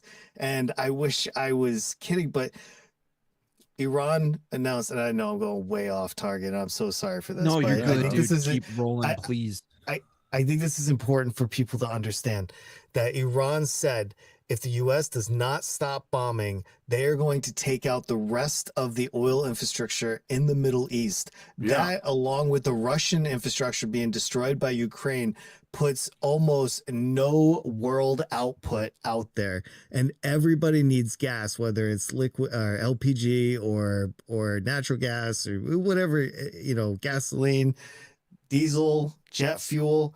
Like, I think that we will see air travel shrink to almost like necessity and military operations if it goes too much further. All right, I'll get off my death trap here. No, I mean, this is important. No, it's pretty serious. Like, people that really don't understand. Yeah. It's like having someone like on here that actually has seen sort of like the inside of it a little bit better is really important. Like, and this is why, like, this is a huge part of the reason why I get super annoyed with like people on the left who will be like, you know what, like that, like all the vets are bad because they decided to go and join the military, and and it's just like, dude, you are so utterly foolish to have that take. If you don't comprehend the fact that having alliances with veterans and active military servicemen is like, if you don't believe that that's helpful to you, then good luck. Your project will 100% fail. That is such a necessary connective point. You cannot alienate those people. You cannot ignore them. You have to listen to what they say, because they are going to be able to provide you with very key information that you will find incredibly useful. And everything that Adam just said is like dead nuts. Like, it's so important to hear that for everybody. Well, do we want people in the military to, be shunned from leftist spaces? So what? They have no choice but to join up with the fascists? Like, is that what we want? Do we want the military on the side of fascism? Like, maybe not. Maybe don't do that. Yeah. A lot of your military just looks like your communities. It's Yeah. pretty well integrated. You have people from all walks of, life there, all different class of financial, being. It's in our state. I think this is important too for New Hampshire, for those that aren't aware. Out of 1.4 million people, we have roughly 92,000 vets in our state. We have roughly 3,500 disabled veterans. Per capita, we have more veterans in New Hampshire than any other state, to include Texas. And so we have that kind of uniqueness in our community as well. So just wanted to add that. Yeah. That's such an important factor, dude. That's such an important factor. Like, I don't know, you can't ignore like real data. You know what I mean? It's like you can't just throw it out because like it doesn't align with your worldview. You know what I mean? Like if a fact exists, you have to like. I say this all the time. If what you believe runs directly in opposition to reality, then what you believe is too restrictive. And you need to find a way to expand what you believe to be able to accommodate all of the facts that encounter it. Right? Like if that is what creates a fully robust, successful ideology. That's what a comprehensive, true analysis, like analytical ideology will do, is it will be able to look at something that would otherwise run counter to it and say, well, if I just, shift the lens on this by 5 degrees to the right, you know what I mean? Or to the left or up or down, all of a sudden there's a totally new angle that like I can see that actually means that this data, which I would sort of like in a reactionary sense find is like, I need to find a way to discredit this information, which you realize after you've shifted your perspective a little bit, is that it actually supports what you believe. It would actually inform what you believe more and open you up to more counter arguments, more pathways to convince people that you couldn't have even conceived of previously because you weren't considering this other option. So this is just an argument to not be closed-minded just because like you don't like something. You know what I mean? Like you don't like a reality. It's like, well, once you accept that it is a reality and start to interact with it, you might find that like through that discomfort, you're able to realize a new utility or a new tool to work with that can actually expand things. And once you've sat with that discomfort a little bit, you find yourself sort of more at ease and more at peace because you feel more secure in being able to argue for what you want. Just having an open mind will keep you from being old and bitter. Yeah. To be such closed off from other thoughts and opinions and maybe some facts and science in there. Like that's kind of the breadth of what makes us happy in life too, Right. Like there's no use in Socrates, being angry baby. at facts. Socrates, unexamined life is not worth living. Yeah. Right. So you're talking about this earlier, so I figured I might as well bring this up now. Nice. Yeah. Trump administration launching campaign to dismantle ICC via Rubio here. State Marco Rubio says the Trump administration is launching a diplomatic campaign to dismantle the International Criminal Court. The ICC is tasked with... Thank God it was a diplomatic one. I thought they were going to war for a sec. What the... investigating and prosecuting genocide, war crimes, and crimes against humanity. But the U.S. is not a member of the court and doesn't recognize its jurisdiction. At the beginning of his term, President Trump imposed sanctions on the ICC, claiming the court has engaged in illegitimate and baseless actions targeting America and our close ally, Israel. I mean, first of all, that's not true. Second of all, if we're not involved in it and we don't abide by it, then what the fuck business is it of ours to say that we're going to dissolve it? How does that work? So, I mean, what they're trying to do is they're trying to get ahead of themselves, right? Because when you are a war criminal, when you're a human right criminal, like when you doing bad things, right? Like they say, according to a recent reporting, like over 700,000 people have died due to Doge and Elon Musk. Yeah. The ICC is underneath the Democratic government, which is coming one way or the other, I have a feeling. And we do join the ICC. Oh, there's probably thousands of people in the administration that are going to get stuffed into a plane and sent over to The Hague, assuming there's fuel. Because if there's not, it's a very long boat ride. Yeah. But it's coming. And so they know that George W. Bush also rebuked the ICC due to his war crimes in Afghanistan and Iraq, and so on and so on. No U.S. president wants to be at The Hague, but I do have a little bit. I was talking to Karishma the other day, and we were having this conversation because I told her, I said, if the Philippines can do it to their president and their the head of their police, we can do it here. I know we can do it. So, right. I have high hopes. Here's hoping. We need all the progressives we can get that actually have some balls, and they're gonna, follow the fucking law. Yeah. Now, like, to me, this goes right along with the whole thing about like there were all these people that were sort of like up in arms about like, oh well, Bill Clinton's in the Epstein files, and like, what now, libs? And it's like, well, fucking arrest most him, of us on the left, bro. most of us on the left were like, dude, send him. Like, let's go. Like, that sounds like a great idea. If there's a crime, prosecute. I mean, like not one single thing has happened from that, though. No, I yes, obviously that's like a separate thing. you got JD Vance on the Joe Rogan podcast being like, "We really screwed up the Epstein files." Like, no shit, buddy. Yeah, you really. You're welcome, Mr. Peter Thiel Blood Boy. Like, yeah. The chat. So, but it's like, there's this weird like belief that somehow people on the left don't believe in criminal justice for people that actually engage in criminal behavior.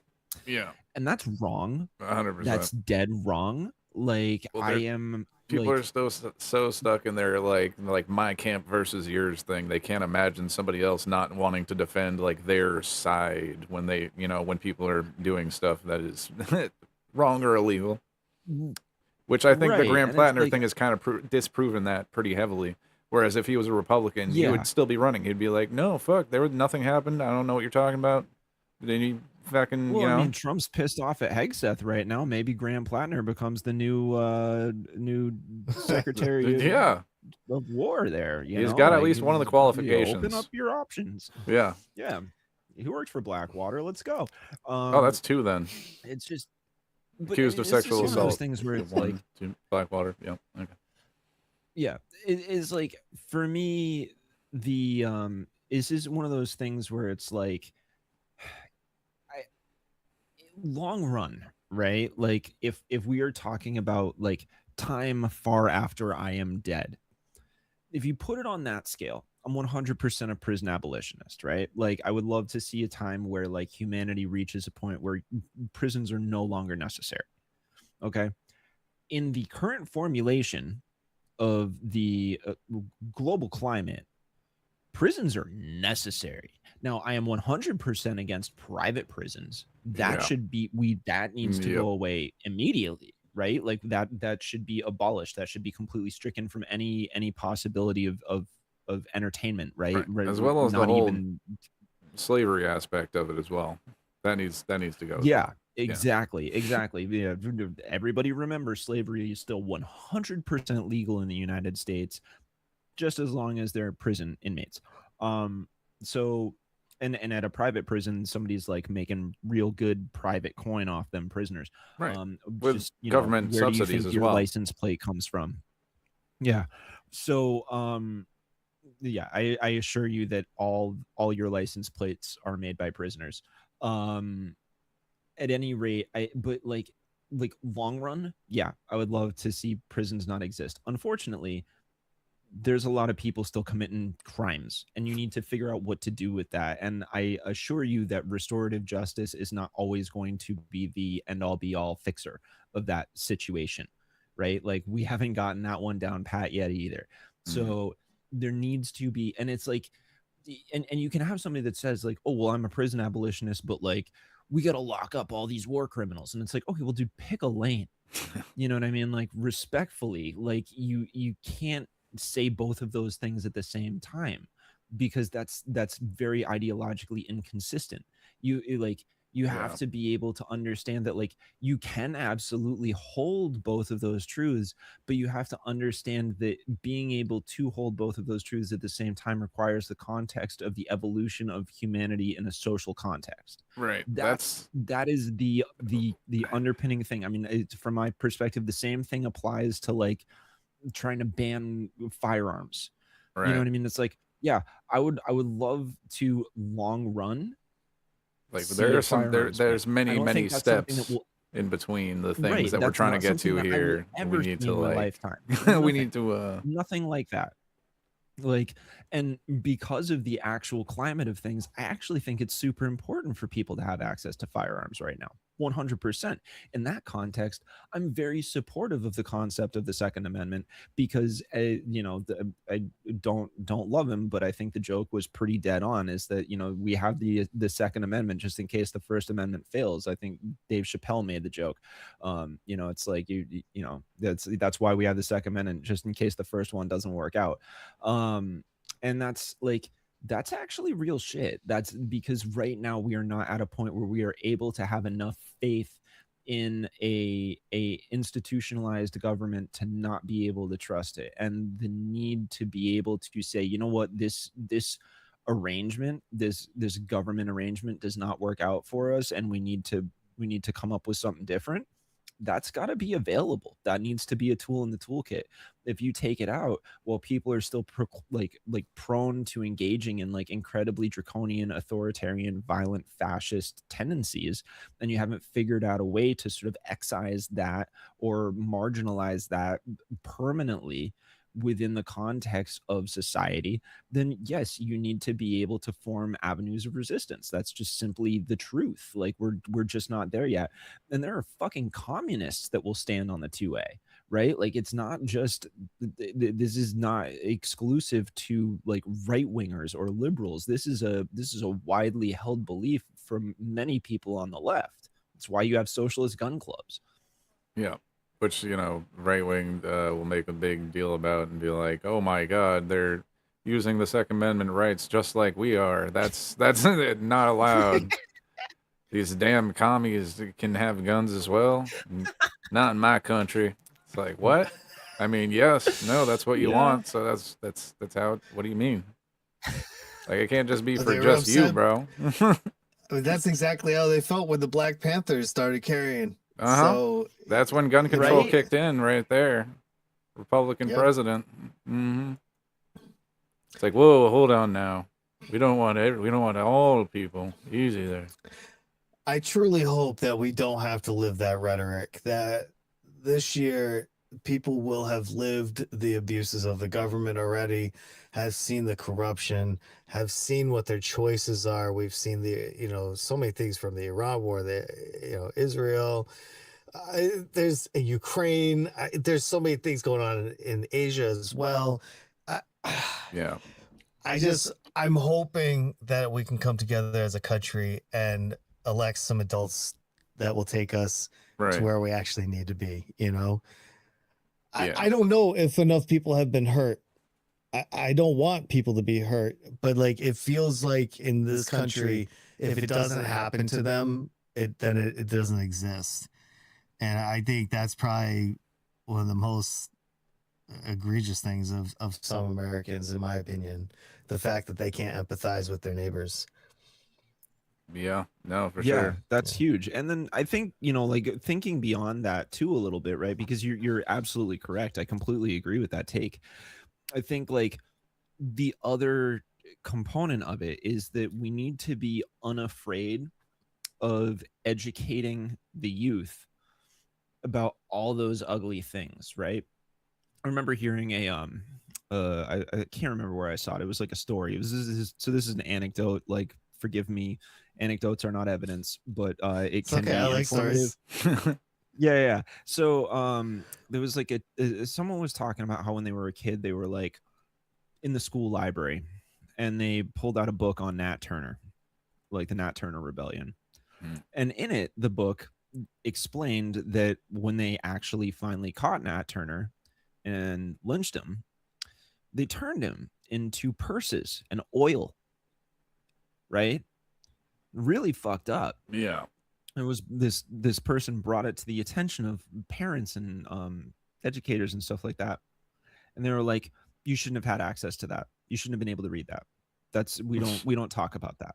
We don't discuss that. That shouldn't have been in a school library. That's not something that should have been available to you. You shouldn't have been able to read that at such a young age. We need to protect our youth from hearing stories like that. My reaction is like, no. We need to be foregrounding information like that, because if you don't foreground that information to youth, if you don't include that part of the educational process, then what you do is you wind up with the exact situation that we're in right now, where all of a sudden there's this resurgence of neo-Nazis because we did such a poor job of explaining and passing down the knowledge from the veterans and people that lived through World War II, that were there and saw it and understood it and felt it, and it just became this sort of weird bedtime story of American exceptionalism of how the U.S. finally joined World War II, and then we went over and defeated the evil Nazis or whatever. And then when you sort of like turn it into like a superhero story like that, it really like erases all of the necessary horror to explain to people why we don't do this. Yeah, and honestly, and it all becomes now cinematic. They're just movie and video game villains at this point, right? Like, and then you end up with people that are like, "Oh no, I actually think Darth Vader was kind of based, and I like the Empire, and I'm gonna put like an Empire sticker on the back of my SUV while I drive around because I think it's ironic. I'm gonna put a Decepticon sticker on the back because I think the bad guys are kind of cool." And it's like, dude, like, this is the problem, like of sort of like culturifying everything like that, and not actually really like attaching it to like the genuine horrors and atrocities that go along with what being truly awful and atrocious and rapacious is. You know what I mean? That's how you actually retain that knowledge as you're handing it off to a generation that is born into a world that is much safer, that is much more secure, that like never lived that. To your point, it's like Adam, if you didn't live it, then it's like it didn't happen. You know what I mean? And that's how we need to be able to educate people on not just the historical facts, but the pathway to empathize with that. You know what I mean? Like, and that's what it means to actually teach empathy to people. Yeah, and I don't want people to have to go to war so they can understand that war sucks. But like I'm hoping that we have something in our education system that describes war as a really last ditch effort, to either self-defense or whatever. So we just have not had that in the last 40 years.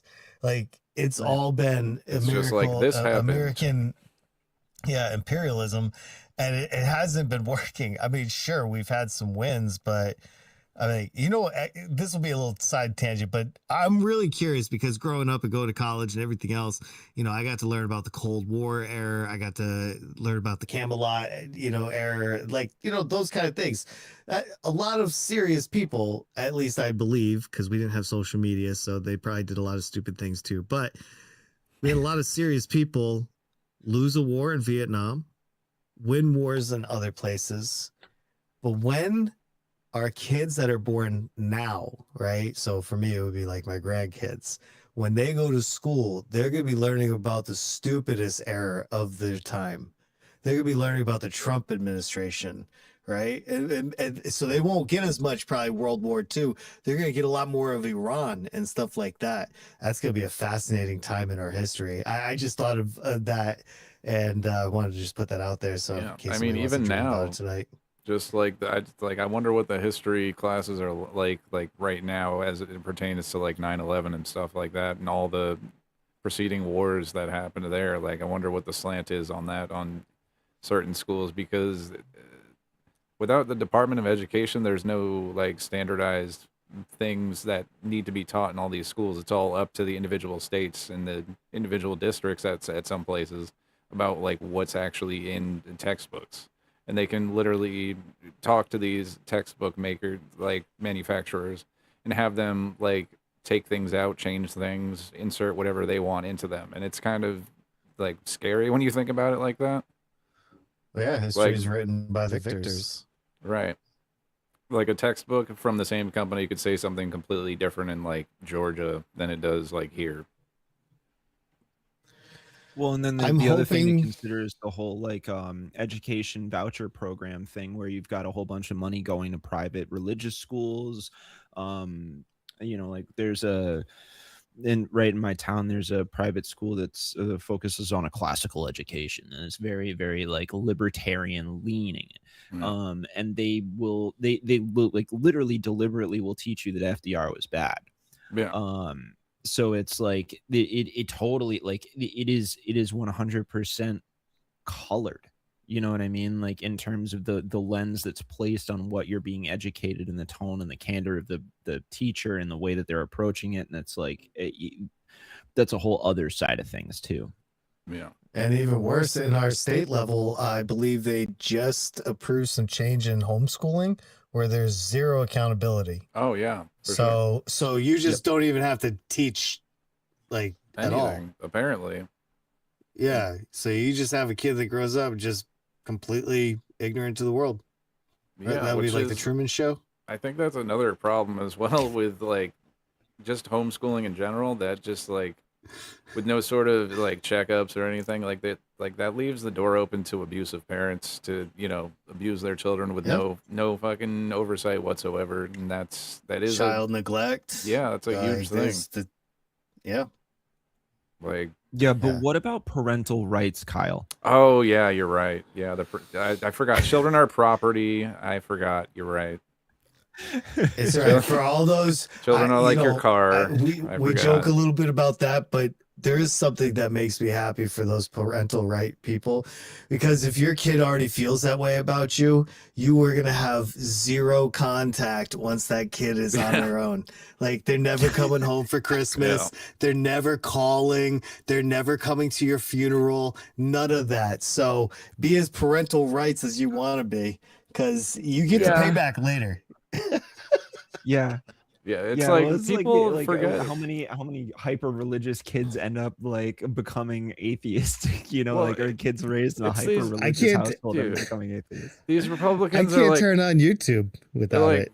Yeah. Conservatives are like, listen, just have babies. And then they're like, they don't tell you like, oh, these are actually tiny humans that don't stay babies forever. They actually grow up into human beings with like free will and their own brains. They're not like mini me's of you. Like, you know what I mean? Those. Right. It's like, oh look, this is gonna be just like me. I'm gonna dress it like me. It's gonna talk like me. It's gonna have all the same ideas as me. And it's like, no, you're not creating a clone that you get to like indoctrinate to every single one of your views. Like they're gonna have brains of their own. Like you can try to instill good values in them, but like, you know, that's just it's not an how extremely humans are. short-sighted view for parents to have. Like what you feed your kids today, you know, it's gonna come back one day. And you know, I don't know, maybe you don't have to worry about being a grandparent, you know? You just go and take cruises all the time because nobody loves you, you know?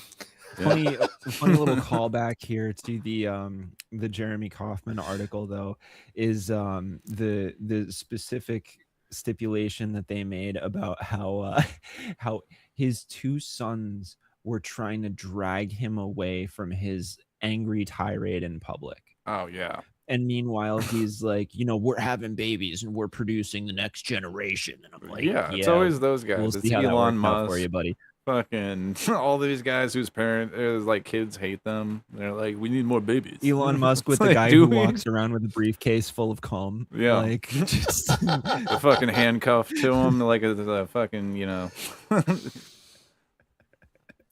fucking spy movie. It's all of those people are so wild. You know, the thought that he just pays women, you know, essentially to have his kids. Oh God. Slide into the we're DM. screwed. I would like to procreate. I'm sorry. Would you mind if I artificially inseminate you? I'll buy you a horse. I swear, it'll be awesome. He did that to like a flight attendant. Check mark. It was crazy. Well, they say that it's a Trump. I watched something last night. It's a Trump baby boom or something like that, because a lot of people in the Trump admin are having babies, such as the ghoul Stephen Miller and our ghoul, our own. What's it, Caroline Levitt? Yeah, that's ours. Yeah. We claim ownership of that one. And so they're all having babies, but the issue is nobody else is. So good luck for them. I just assume they're gonna have babies and just not do anything with them. Next generation of Republican kids are gonna be like the most like punk rock fucking like fuck my parents like generation ever. They're gonna be like, you fucked up this entire country. What the fuck? Like, this is what you're leaving me as your legacy? Like, what the fuck is this? They're all gonna grow up to buy their own islands somewhere, you know? Right. Yeah, they'll be fine. Exactly. Seasteading. But I gotta say that that picture cities. from the shooter at the press dinner, where Stephen Miller is simultaneously using his pregnant wife as a meat shield and copping a feel at the same time was like good stuff. Peak. Like, sounds about right. Well, he's probably trying to figure out what Elon's been getting into, you know? So it's like, oh my God, I'm so horny. There are guns being pointed at me. Honey, stand in the way and absorb the bullets, but also let me grab your titty. Exactly. Like, it's just crazy. Like, he must have had, I can't get more inappropriate than that. It'll get us. Yeah.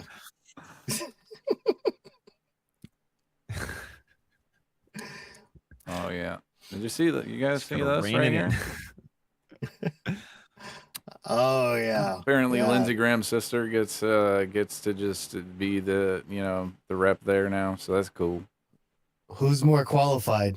Right. Show me one person more qualified. I mean, I'm surprised it wasn't his wife or kids. You know, like Mr. Christian Values over here, Mr. Graham. Actually, I have a little tribute I got to pull up of him here. We know how we got there, right? Like, everybody kind of like. So I believe Henry McMaster was the South Carolina, he was a 3-star general during Trump's first administration. Then he became the NSA head. He retired, became the NSA head, and then Trump lost. He did lose the 2020 election, and then McMaster went back to South Carolina and won governor. And so Lindsey died. Trump stumbled all over him, and then he said, "Hey, I want his sister to take this." And then McMaster was like, "Really? Hell yeah!" Next day, center. Unreal.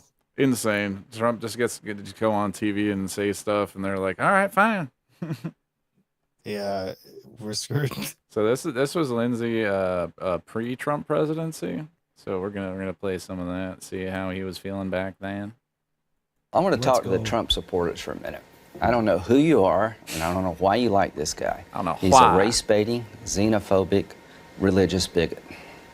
He doesn't represent my party. He doesn't represent the values that the men and women who wear the uniform are fighting for. I think he's a kook. I think he's woke Lindsey. Ooh, crazy. Lady Graham was on fire back then. Yeah. Well, he was still helping light other countries on fire at the same time. Fit for office. And I'm a Republican, and he's not. He's not a conservative Republican. He's an opportunist. He's not fit to be president of the United States. He's disparaged women. He has an 80% disapproval rating among Hispanics. At the end of the day, he would be the most flawed nominee in the history of the Republican Party. He accuses most illegal immigrants of being rapists and drug dealers. He plays into the idea that maybe Obama is a Muslim. 70% of us in South Carolina believe that Donald Trump is not a conservative Republican. We think that he's unfit for office, that he would be a terrible commander-in-chief. He doesn't have the temperament or judgment. I think Donald Trump is a political car wreck, and people slow down and look at the wreck, but they eventually move on. Right. If only. The only time. If only. The only time there's been this truth. That was his broken clock moment right there. That was it. None of that was a lie. None of it. Yeah. Let's keep in mind he still had John McCain holding his leash at that point in time. Yeah. Though, Yeah. right? No. Like, yeah. I'm pretty sure that he was running. That was right. Passing That's of John right. McCain. Totally forgot about that. That was- Oh my god. Yeah, they were best buds, right? Yep, and Joe Lieberman too. Yeah. Oh, Joe. I'm from Connecticut originally, so Joe is. I'll claim him. Terrible guy though. Terrible. Yeah, he's awful. I don't miss him. Just to put it. Yeah, I know. Yeah. He's Joe Lieberman is atrocious. Like The really only just, like, reason none of us have universal health care is Joe Lieberman. Like, thanks. Right. That's super cool. Right. Yeah. Yeah. This is solid. He's awful. And that was like, and the thing about Lieberman was he was like the nod that the Gore campaign was trying to do when it ran against Bush, to basically be like, no, don't worry, centrist to right-leaning liberals, we've got your back. You're still represented in this government. What do we think about Hegseth backing gender affirming care? I'm so excited to talk about this. I've been so excited to talk about this. We got first we had woke Lindsay, now we got fucking woke Secretary of War Kegsbreath over here. You know, he wants to do gender affirming care for the troops. I thought they were trying to ban trans people from the army, but I guess the gender affirming care portion is fine. At the Department of War, we have the most When it elite comes to men. warriors on the face of the earth. Says- Every single day, you are pushed to your absolute physical and mental limits to master the profession of arms. We demand your all, and you give it. But while we invest heavily in our weapon systems, platforms, and gear, our most decisive tactical advantage will always be the individual warfighter. We have a sacred duty to maintain that advantage, which is why we must constantly look for new ways to optimize your performance, your resilience, and your long-term health. Which is why we'll be giving the troops Compound V. Like this is this a boys bit? Like this is just so ridiculous. like Vought is introducing. I'm waiting for them to include Pete Hegseth in the alpha male universe. You know, right next to like Wes Watson and stuff like that.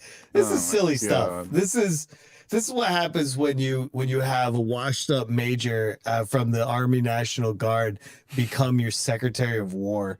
You get silly stuff like this. Like, those men and women are professionals. The last thing they need is this. And they have medical care. So if there's an issue, they can speak to their medical provider for that and then make adjustments with whatever medications that they need or treatments. Right. The thought that this has to be across the board from the Secretary of War has to be some of the most beta shit that I've ever seen. It's like, everyone needs more testosterone. Let's go. Everyone needs to be fucking jacked up. You need to be the fucking super pissed off and ready to fucking go at all times. Like, is that really what we want? I don't know. I mean, dude, he's acting like embarrassing. He's acting like we're getting ready for like a 300 style battle or something. Like everyone needs to be fucking ready to go with your shields and your swords and running into battle. It's like, dude, we're not doing that anymore. There are people like sitting behind desks, like operating drones and things. Like, they don't need to be like twitching out, like fucking like, ooh, do I hit the button? Do I hit the button? Like, yeah, and not only that, but when we're at a point where they're asking for $350 billion to carry on the military-industrial complex, they want to do something like this. You know, there's like 1.4 million airmen, soldiers, sailors, Marines, and then there's another million that are not active. Those are the reserves and the Guard, right? So total, you have right around 2.4 million. Now, 14% of that are females serving, women serving in uniform. So you have about 86% that are male, and he wants to test people that are 30 and above. So that's going to be a little bit less of your force, but even if that's like, say, half, right? Half of your force. That is an enormous number of people to test annually, order medication, get appointments. You need doctors. They've been scaling everything back. They've been firing VA doctors. They've been doing all kinds of things in the military. There's no way they can bring on a project like this financially and with the workforce they have. Yeah, that's well, and then something else to tack on to this too is the fact that, like, you just mentioned VA doctors getting fired. If they don't fucking lock down and make sure that the VA is 100% like just totally like exceptionally functional, the most well-oiled medical production machine in the entire planet to sustain that number of potential TRT recipients. Let me tell you something. If you take TRT, if you decide to go on TRT, you cannot miss the supplement because your body ceases to produce testosterone, right? It doesn't slowly taper off the way it would if you were naturally aging. You now, like, you literally will not be able to produce it anymore. And if you want to produce it again, if you want to get back to that point, guess what you need to fucking take? Estrogen, right? So like that cooks all those people. If you start putting people on TRT at 30 when they're still technically able to produce at a meaningful rate testosterone just simply by like consuming the right diet and working out, right? And just you just take care of yourself and do what you normally would to just like remain a healthy, functional human being to maintain like a long life. That's insane. That's literally insane. Right? Like it doesn't make any fucking sense. I gotta point out too, this just completely destroys their whole narrative of like what they were saying is that, trans people can't serve in the military because they're not you know, battle ready or whatever. They have to take like, you know, hormone pills, and that's somehow affects that, like somehow. But you know, like what? So, but you want everyone on hormones? Like, what do you what? I'm very convinced that this man that we have on the screen here is frontal lobe deficient, first of all, because not only of just the scale and everything else, I firmly believe that Republicans want to treat us like we are StarCraft units where we just inject stim packs and we just go and we kill. And then whatever your last duty day is, they hand you a gun, you just shoot yourself and you're done. They don't have to pay you benefits. They don't have to spend any more money on you. That is what I'm truly convinced that Republicans have in their head, because in the last 20 years, we've created so many disabled veterans from 20 years of war in the Middle East. And we're going to continue doing so with the Iran stuff. And they're so surprised that it costs so much money to administer a program to fix people that you spent decades breaking. And, you know, it's just more of that. It's careless medical. I don't know what you call this. He has no business doing this. And I'm sure he didn't seek out any doctors, and he just woke up this morning out of an all-night bender, and somebody was like, testosterone. And everybody's like just jabbing themselves with it, or like, hell yeah. You know, it's like the Kool-Aid man coming through the wall. Yeah. Oh yeah, you know? Exactly. Oh my god. Just so hopped up on testosterone. You're like, who needs the mother of all bombs when I got my rock hard dick ready to just blow up a mountain in Iran? Just drop those guys off. Yeah. Right. Jesus Christ. So stupid. Hold on. What else we got? Holy cow, man. Oh, do you want to see Fox News freaking out about the communists are coming? Oh yeah. Yes. Or the socialists? Either way. Yes. Of America revealing the group's updated platform, which is even more radical than before. Now they plan to release this next week. Listen to this. The United States Senate eliminated, gone. The president and the Supreme Court replaced. The Department of War defunded. All immigrants given amnesty. That is the plan. Now, who is driving this I'm sure that's going to happen. machine? Well, they say it's the people. But a new survey shows those people overwhelmingly identify as anarchists and Marxists. Yet the media is running cover for the group. She said nearly all, but that graphic said 4 out of 10. It makes me think that she's drinking. It makes me think that she's drinking her hair coloring instead of just using it. Like, hold the fuck up. God forbid we help the people. I am 100% for Fox doing this coverage because, like, be very afraid of the things that will help you. Stop talking about them. I can only get so horny about this. Yeah, like, you know what I mean. Like, for real. Don't like, send me any pics. It's like these people are like, trying to give you health really, care. They want you to not die in the like, streets. Like, gosh, you guys, like, I'm so glad that you think this is so horrible because you're making an incredible sales pitch to the regular people that are like, yeah, wait a minute, you're right. Like, the Senate is Like, kind of corrupt. Like, holy cow, like, we are a nation of immigrants. We should provide amnesty to them. Like, hold on. I think it's also important to point out that Fox News itself is seeing tremendous downturns of viewership.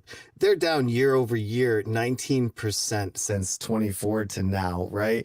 And in particular, their prize demographic is, I believe, 25 to 40, and they're down 24% in that particular demographic. So people are turning Fox News off. They listen to this and they're just like, what? I'm pretty sure their actual viewership is more in like the I think at least from a survey a couple of years ago, like the average range is between like 60 and 80 or something like that. So that would explain like why their percentage is going down, because all those people are dying, you know. And they're not being but they picked up a little bit of a margin, I think, in between the first Trump term and Joe Biden's term. I think they pulled in a little bit more viewership, you know, and then now they're seeing that wane as people start getting tired of hearing the same thing over and over again. Like you said, the socialists are coming, the socialists are coming. You know, like, all right, dude, yeah, the communists have been coming since the 50s. We got it. They're almost here now for sure. They're here, I swear. Yeah, I mean, people are going to connect with platforms and policies like Mamdani and so many other, you know, democratic socialists that are coming out and talking around the country. And we have our own, you know. I would definitely classify Heath Howard as somebody like that, you know. And there's others too. It's just we talked about him tonight, so I'll try to wrap that around from where we started.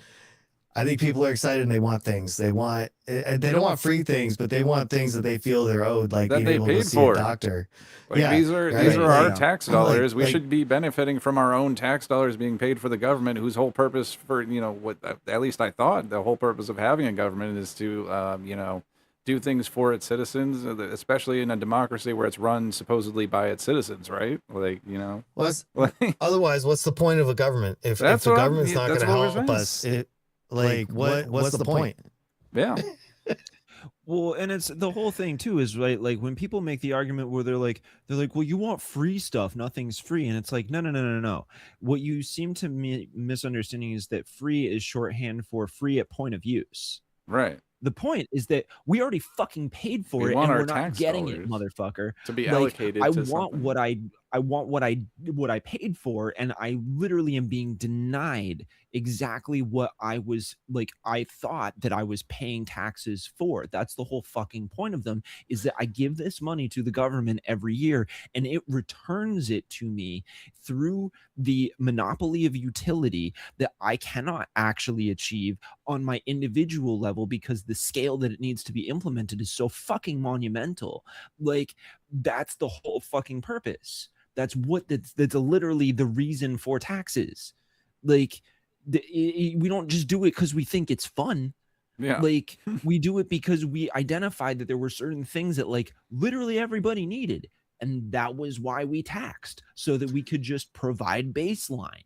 And as you identify new things that are utterly necessary to exist and survive within society, the whole point is that you gradually take those things and you add them to the government role. You create you say, okay, look, like the market, the free market, if we do this, it's going to end up in a monopoly anyways, right? Because that's the whole point of like the free market competition, is that as you grow, your goal then as a business is to buy out and consume your competitors so that you have less competition, right? But the populace doesn't get any right to vote over who's in charge of that private corporation. So that's the moment where the government steps in and says, no, you know what? We're going to make this a public utility, so the monopoly, which becomes inevitable, is then owned by the people, which can then put a price control on the expense of that utility so that it's fair and available to everybody. And then for the individual on the day-to-day level, it's perceived as free because they are not paying for it in that exact moment. It's just there for them. Right. Yeah, and it's all for the expense of making sure that Amazon doesn't have to pay taxes, or that some billionaire can buy one more boat or a private plane, so the rest of us need to suffer so they can have that. Exactly. Yeah, it's like, what, I have to subsidize this douchebag that I'm already paying anyways in extra because what, free market? What do you mean? Yeah, are we all feeling real free in this market right now? Or you know, right? Well, it's like the whole thing with Walmart, right? Like Walmart does this thing where they're like, I was about to say we're going to pay unlivable wages to our employees, right? We're going to pay wages that it's impossible for them to live on, so that they need to go on food stamp. Right? You need to receive food stamps. And because they already work at Walmart, they are then coming in and they are spending their EBT dollars that the government gave them at Walmart, which just is the exact same thing as a fucking dollar to Walmart. So they're double dipping. And you know what's fucked up is that even that's falling apart now too, because you know, the requirements to like for how much money you have to make in order to not qualify for that kind of stuff has not changed like over this inflation and everything. So while the wages might go up slightly, the amount that you need to earn like in order to get any sort of benefits has stayed the same. So it's like, oh well, you don't get no benefits now either because you make too much. You can afford to live in here. It's like no. It's that privatized profits and socialize the losses, right? And that kind of mentality brings our communities down, and we need to get people, in the office to change this. It's insane. Yeah. It's absurd. It shouldn't happen. Like, our loved ones, many of us know people that are working in these low dead end jobs, and they're not even getting living wages. It's not good for us. Yeah, 100%. But let's hear some more about how scary the socialists are. Yet the media is running cover for the group. The Washington Post is claiming Republicans are falsely labeling them as communist. And other members in the media are mocking the idea of the Red Scare. One of the things I've found very interesting is this pivot the president has made to communism, coming after the commies. This is not gulag socialism. This is not the Soviet Union socialism. Socialism, much less democratic socialism, is not communism. But if those journalists, so-called, spent the same amount of time... They're acting like they haven't been beating this drum for the since Fox News was invented. It's so wild. They're like, oh, these people are saying that we're calling them communists. Like, yeah, you've done that for a while. You didn't just start doing it. That's insane. I'm covering the DS. Caitlin Collins is a fucking Republican. Literally. What the fuck? Yeah, like great example there, dude. Just because she's like an actual journalist that gets her gives out facts and stuff and has like real questions. So they're like, oh, how dare you? You're not You're not on Trump's dick 24/7, like just accepting anything that comes out of their fucking mouth. Like, well, you're not a real Republican. Like, she came from right-wing media. She climbed her way up to an anchor position with her own show at CNN, coming out of a right-wing media outlet. Yeah. She's from the Deep South. We got Caitlin Kayleigh Collins' like, McEnany here. lineage is conservative. That's just the case. Like, that's Insane. how cockeyed this is. Yeah, Like, look at their flow chart they got going on here. Is it gonna Say, keep as they going? did a poll that nobody swims in, they Damn. would find a web of caucuses within the group that explicitly push Red communism. Star. Now, the Marxist Unity Group, for My example, God. says they are rallying thousands of Marxists in the DSA around a shared vision of the future. And they plan to achieve that future by adopting what they call a minimum maximum program. Quote, the minimum program refers to the party's comprehensive platform, the policies that it will immediately implement upon taking power, and the maximum program refers to the results of this process, a world free of the market, borders, classes, and all other oppressive structures that exist under capitalism. In a word, communism. Ooh, be very scared. I do They not also- think that their audience or even these anchors understand most of these words. Yeah, I was gonna say. Yeah. Yeah. Well, first of all, like what, like, so hold on. A political party is proposing something that they say is the bare minimum of what we should get accomplished, and then there's the maximum of like, this is what I would really like to do. How is that different from any other fucking talking about like politics whatsoever? Like, shouldn't a party always have those things? It's like, these are what we really, really want to get done, and we think we can get it done, versus like, this is the long term of what we really want to get done. Like, how is that What? like? I They're like would making imagine it. they went through this when they were writing Project 2025. You Right. know, they were like, listen, we're really hoping to get like at least the post office. Yeah. But if we could get everything, holy Right. cow. You know, I mean, it's silly rhetoric. And honestly, Like, I the just don't really framing. think it's working these days. I just think people are tired of being called communists. And I mean, I'm sure they're getting tired of being called fascists, And right? again, like, explain why that's bad. First of all, like, Yeah, don't just say a you're word like- over and over. Like, why is that bad? Why is that bad to you? I Like, keep and if telling you- them it's one tiki torch too much, you know, and they just don't get it.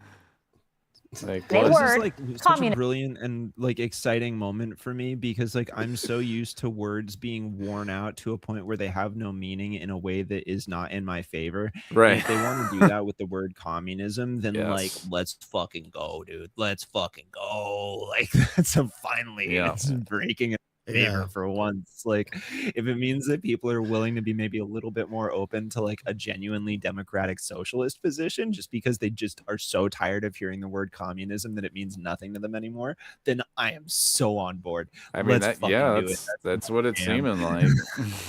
Well, 2026, you can't bring back McCarthyism. Like, what? Well, That- that's that what doesn't work. they're explicitly saying. Like, no, we need to bring back McCarthyism. That was a good thing. Like, there's politicians all the time. Like, I have a Facebook, unfortunately, and you know, because I click on I click on things to comment like, hey, this is fucking stupid. Here's why. Now I have like all just Republican politicians saying like the most wild shit they can possibly say. So, you know, I get to see this stupid shit like that all the time. Like, well, they're trying to institute Sharia law and we're going to stop it in Texas. And it's like, what the fuck are you talking about? Like, you're bringing up like legislation on this kind of stupid shit, like that has nothing to do with anything. Like, who wants this? Who is like damn, these damn Muslims about to take over any day now, like down here in fucking Louisiana, you know? Like, what? Yeah, it's just I have buzzkill Facebook, words. unfortunately, was a bar. I'm sorry, that was But just yeah. that's Yeah. going to ring in my mind for a little while. I have a Facebook, unfortunately. But yeah, that's where a lot of intel comes in when you're looking into like different communities, because all these Facebook like people, all the towns basically have their own like Facebook groups, and they'll like post stuff that you Yes. don't hear about. Like, for example, as Desi was saying earlier, if you go into the Facebook group for Milford, New Hampshire, and you type in brown water, you'll get a fuck ton of videos and pictures and, like, you know, So there's just a lot of stuff to look into that you can find on these pages. A lot of people say like, oh, I just use Twitter because there's journalists on there, and like, yeah, that's a good utility for that. But as far as Facebook, it's really good in finding out like what the normies are up to when you go and look in these groups. Yeah, absolutely. But yeah, it's an incredibly useful research tool for like community level stuff because of the amount of like Gen Xers and boomers that are like the fully like it is the business owners of the towns. Cocaine. Yeah, like exactly, dude. Like you know the people that really run the town. yeah, it gets crazy. Yeah, but this is just so funny. Like the framing itself is the thing that you're supposed to be afraid of. It's like they have a minimum and a maximum. It's like yeah, everyone does. I think right. Like, I don't know, man. They also proudly put on their website that they want to overthrow our Constitution. Another faction is a revolutionary Marxist caucus called Reform and Revolution. They draw influence from communist leaders like Karl Marx, Vladimir Lenin, and Leon Trotsky. On their website, they promise the Communist Manifesto, which they promote. They're also well, hold on. See, they keep switching between different websites. They're saying like they said this and they said that, but like it's going through this website. There's a different one before that. There's a different one before that, and she's just going on as if this is all like said by one person or like one particular website. But this is like many resources that they're threading together here. I just gotta say, it's just a shell game. Is the Liberation Caucus. They push Maoism, saying this: Comrade Mao's call to combat liberalism must be heeded and taken. Watch out, the Liberation Caucus is going to take over at any point now. They're going to be in the presidency. The fucking seriously, the otherwise, Maoists are fucking coming, and revisionist trends will arise and rot the soul of the organization. And they act like these aren't just like a lot of these super like weedsy like leftist communities aren't just like some people on Reddit. Like not actual, you know what I mean? Not like entire like, oh, we're getting stuff done out here. It's like no, they're really not. Well, like these aren't the guys this is what you're you looking get for. when the culture war is not working. Right. Yeah. You know, like we have to bring up the commie manifesto. You know, of these different places. Check this out. I think they've seen the latest polls. That's all. Honestly, Dems are up like 26 points across the whole country. So they're all freaking out right now. they go on to say we are unequivocally anti-imperialist. Communists in the imperial core have as our main duty the destruction of the imperialist system. And finally, there's also the Red Star Caucus, which describes itself as the Marxist-Leninist faction of the Democratic Socialists of America. Their stated goal to abolish capitalism and ultimately to achieve communism. They go on to say they are striving to weaken and ultimately dismantle the U.S. empire. Damn. Red Star also notes that nearly half of the DSA's National Political Committee identifies. They won't tell you what they mean by U.S. empire, though. No. as communist. That's what's hiding inside the belly of the beast. In their own words, we just showed you communism. Now listen to how some of their members.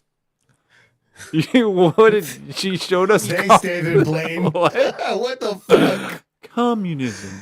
Right there. And that was here communism. is a dinosaur. Those were words on a those were words on a piece of paper. Like, what the fuck are you talking about, dude? She doesn't know. She's part of the Trump administration. Right there. Like what? Speak about America. U.S. imperialism is not a thing that can be reformed away. It has to be overthrown through revolutionary struggle. To build a mass movement that can use the leverage of workers to hit the kill switch on American imperialism here. So when do Democrats and members of the media start calling them out for this rhetoric? After the DSA takes their voters and builds their own rival party? When do you start dealing with the Epstein files? Yeah, what's up with all that? Wait, hold on. So 98% of people that vote Democrat will never understand or care about whatever that whole thing was. Well, this is also the thing of like our enemies are both like terrifyingly strong and pathetically weak at the same time. This is one of those things that they're doing here. Right. Right. They're Yeah, like, oh, be it afraid, is- be afraid. But look at, they're just fucking. Let me play the videos of these people that like you wouldn't think of as like tough people. You know what I'm saying? Like, come on, like I you think they gotta. forgot Israel, though. small bean. Israel, tiny nation. size of Yeah. 1,000. Yeah, right. When people are like, come hungry, on. they just want food. They don't want you to tell them Right. about I'm food. sorry, They dude. just want food. Oh my god, this is actually great. Hold on, we gotta. Did you hear about this though? Mitch McConnell video or interview demanded by governor of his home state. We need a proof of life. I don't fucking believe McConnell's alive. Okay, but did we get it? I don't think No. they did. We got this. And this one bothers me a little bit. I mean, beyond the like fake pictures and stuff like that, but Like, just appoint a Democrat and make them sue you. You know, just. And I like Governor Beshear. He's been here to New Hampshire several times. I've had the one-on-one with him. I like he's a very strong Democrat. I love what he stands for and his energy. I don't share his religious likeness of what he does, but aside from that, like he's probably one of our best governors, and I'm sure a 28 contender. I won't go into that, but just do it. Just appoint somebody. And he won't do it. I know I'm probably missing like a ton of context here, but he's trying to go through the legal court and slow roll and ask for proof of life and make it, it's kind of like when they say, hey, we're gonna midterm redistrict, and the Democrats say we're gonna put it to a vote, and then the Supreme Court says to Virginia that doesn't count, you can't do that. It's the same thing here. They just need to appoint a Democrat and let the Republicans go on the offense or defense. right. Yeah, let me get to this real quick. We got so this is actually interesting here. Mahmoud Khalil files a suit alleging public and private conspiracy to target Israel's critics, and that actually is true because they were using what the hell is the name of that? There was that Israeli-funded doxing group, Canary Mission. Canary Mission. Yeah, that's 100% accurate. Like like police and ICE did target people, including him, over Canary Mission, 100%.